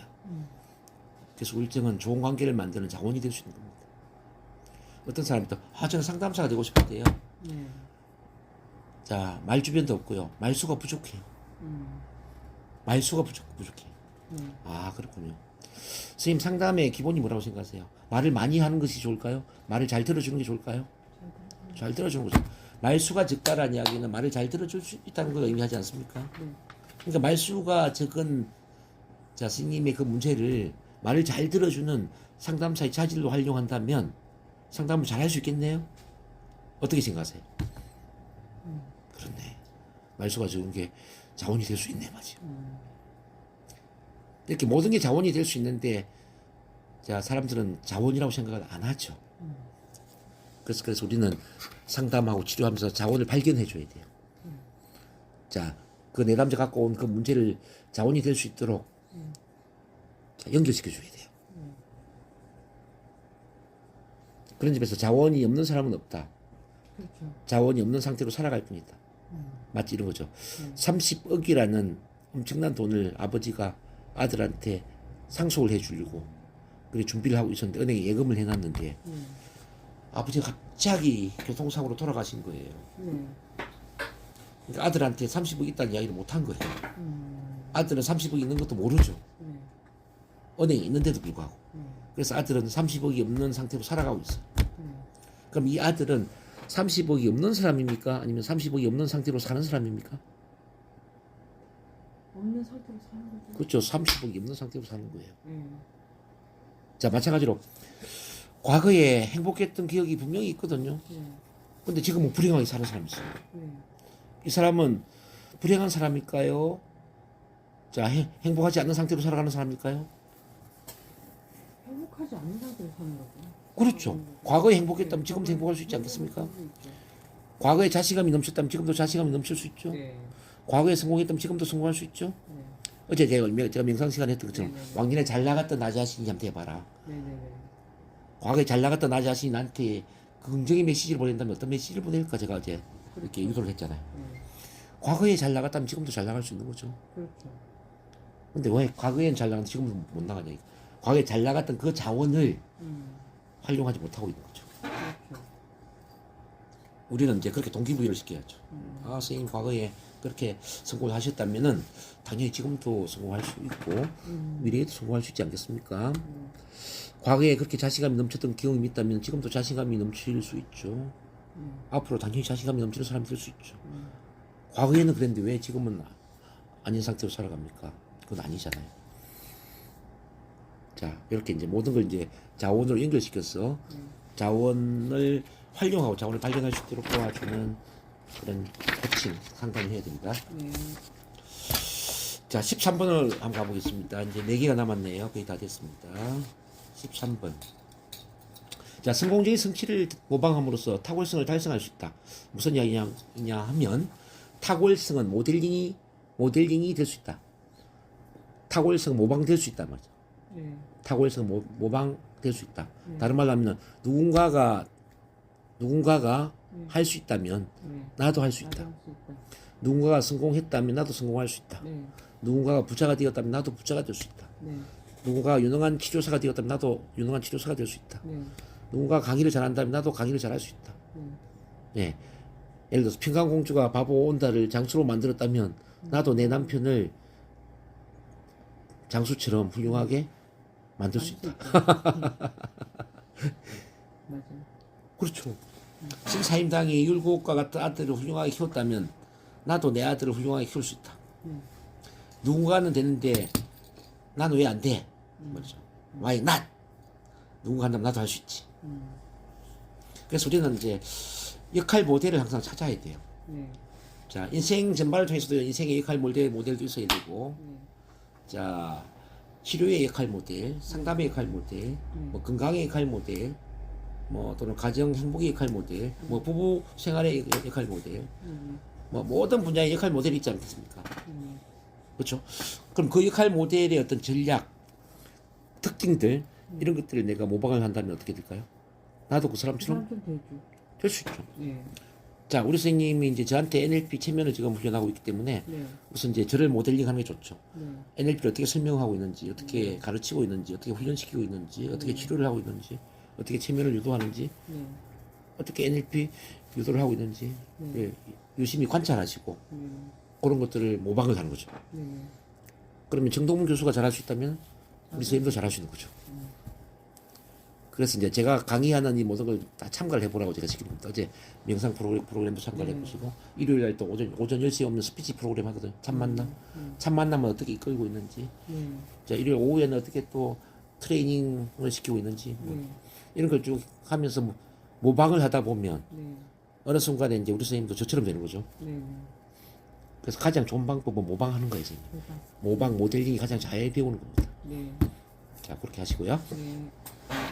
14번, 15번 같이 묶어서 한번 보는데 네. 14번은 우리는 감각을 통해 모든 정보를 처리한다. 네. 15번은 경험은 일정한 구조로 구성된다. 여기 감각이라는 것은 오감을 이야기합니다. 오감. 네. 오감 이제 시각, 청각, 신체 감각, 후각, 미각. 자, 우리는 그러니까 이런 이야기죠. 시각, 눈으로 보면서 정보를 받아들이고, 네. 청각, 귀로 들으면서 소리의 정보를 받아들이고, 네. 자, 신체 감각, 피부로 느끼면서 또 움직이면서, 네. 자, 이 신체 감각으로 정보를 받아들이고, 네. 후각, 냄새를 맡고, 미각, 맛을 보면서, 자, 정보를 받아들이는 거죠. 네. 이 정보가 15번, 우리 두뇌에 들어오죠. 네. 두뇌에 들어오기 전에 어떤 과정을 거친다고 그랬죠? 마음의 필터링을 한다고 그랬죠. 네. 필터, 삭제, 왜곡, 일반을 통해서 필터링이 되면서 네. 우리 두뇌의 IR, 네. IR로 표현이 되는데, 네. 즉 내부 피상 체계로 표현이 되는데, 네. 어떤 사람은 시각을 많이 사용하고, 어떤 사람은 청각을 많이 사용하고, 네. 어떤 사람은 신체 감각을 많이 사용한다고 그랬죠. 네. 그래서 오감을 사용하는 방식이 사람마다 다양하더라. 양적으로 본다면은 스노표상 체계, 질적으로 보면 하위 양식, 순수로 보면 전략이라고 제가 이야기했어요. 이런 세 가지 차원에서 다양하게 오감이 구성이 되면서 일정한 패턴을 만든다는 거죠. 패턴. 네. 즉 프로그래밍이 된다는 거죠. 네. 네. 프로그래밍. 어떤 사람은 부정적인 프로그래밍이 될 수가 있고 어떤 사람은 긍정적인 프로그래밍이 돼요. 네. 그래서 어제 제가 명상실에 강의했던 것처럼 무의식적 반응을 만든다는 겁니다. 네. 나도 모르게 자연스럽게 자동적으로 어떤 사람 나도 모르게 불안하고 나도 모르게 우울해지고 반대로 어떤 사람은 나도 모르게 자신감이 넘치고 나도 모르게 열정을 느끼고 희망을 느끼고 이렇게 이제 이 무의식적인 패턴이 만들어지는데 네.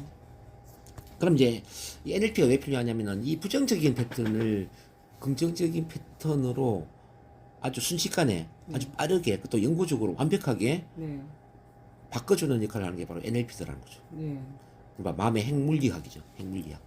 이른바 불쾌한 기억을 뭐 어제도 했지만은 천장 높이, 비행기 높이, 우주에서 좋은 것을 상상하고 내려와서 보니까 불쾌한 기억이 그저 그런 기억으로 바뀌더라는 거죠.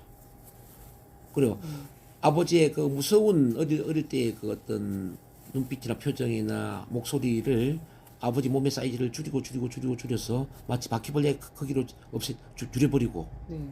그러면서 눈을 왕눈이 눈처럼 키우고 코는 피노키오 코처럼 길게 늘어뜨리고 입은 또쭉 오리 주둥이처럼 눈을 늘어뜨리는 거죠. 그렇게 보니까 아버지가 굉장히 우스꽝스러운 모습이 되더라는 거죠. 무서운 느낌이 우스꽝스러운 모습이 되면서 무서운 느낌이 없어진다는 이야기죠.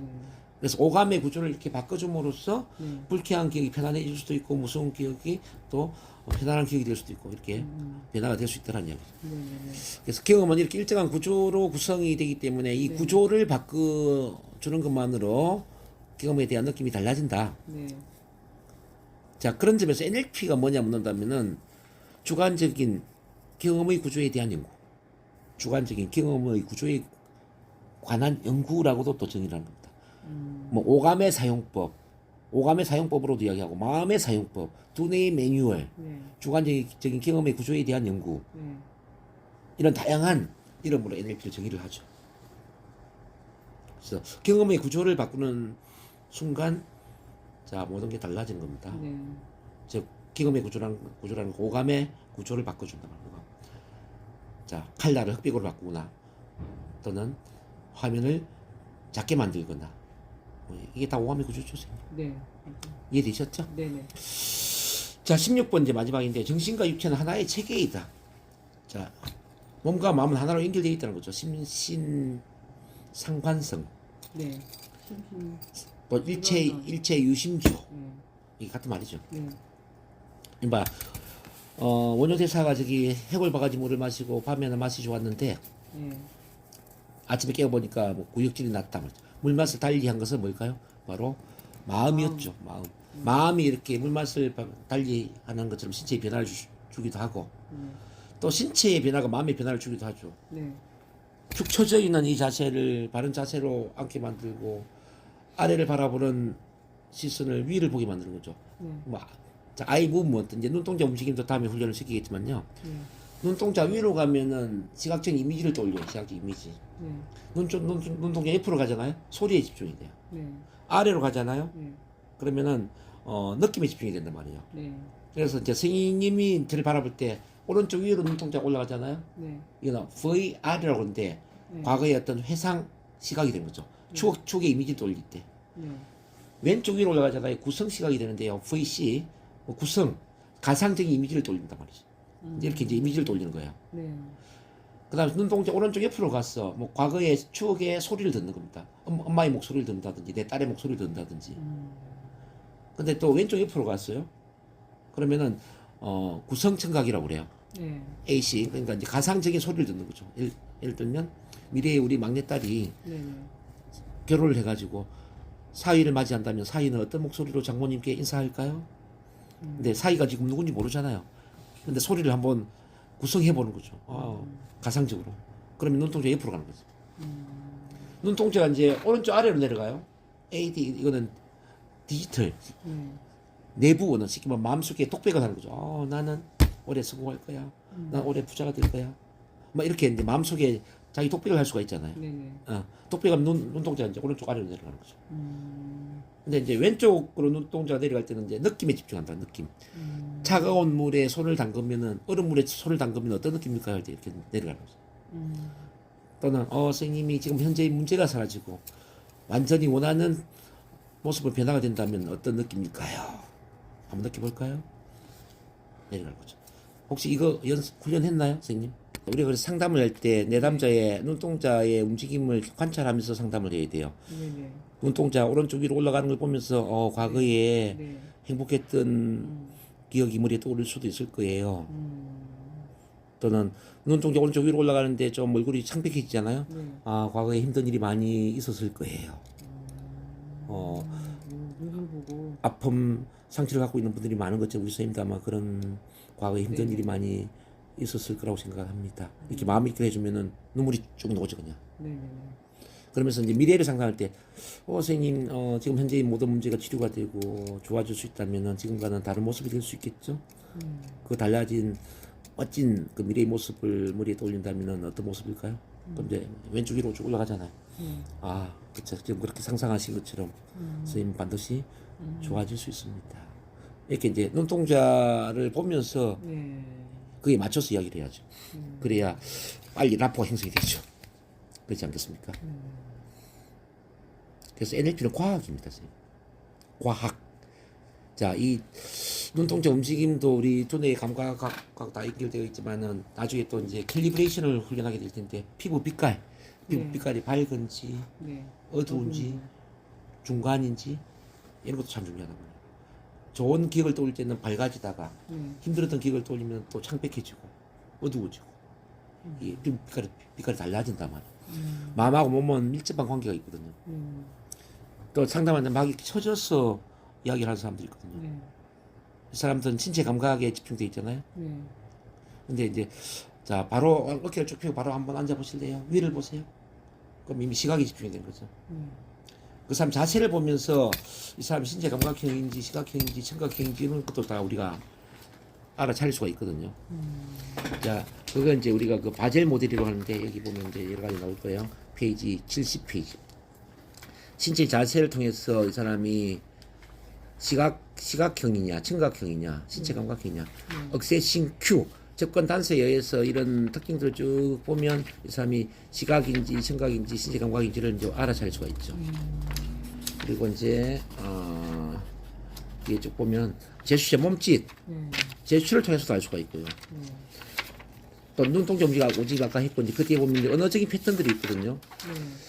본인이 무의식적으로 사용하는 언어가 있어요. 어떤 사람은 시각적으로 이야기를 해요. 제가 보기에는 잘 될 것처럼 보이는데요. 네. 시각이죠. 제가 듣기에도 그럴듯하게 들리네요. 청각이잖아요.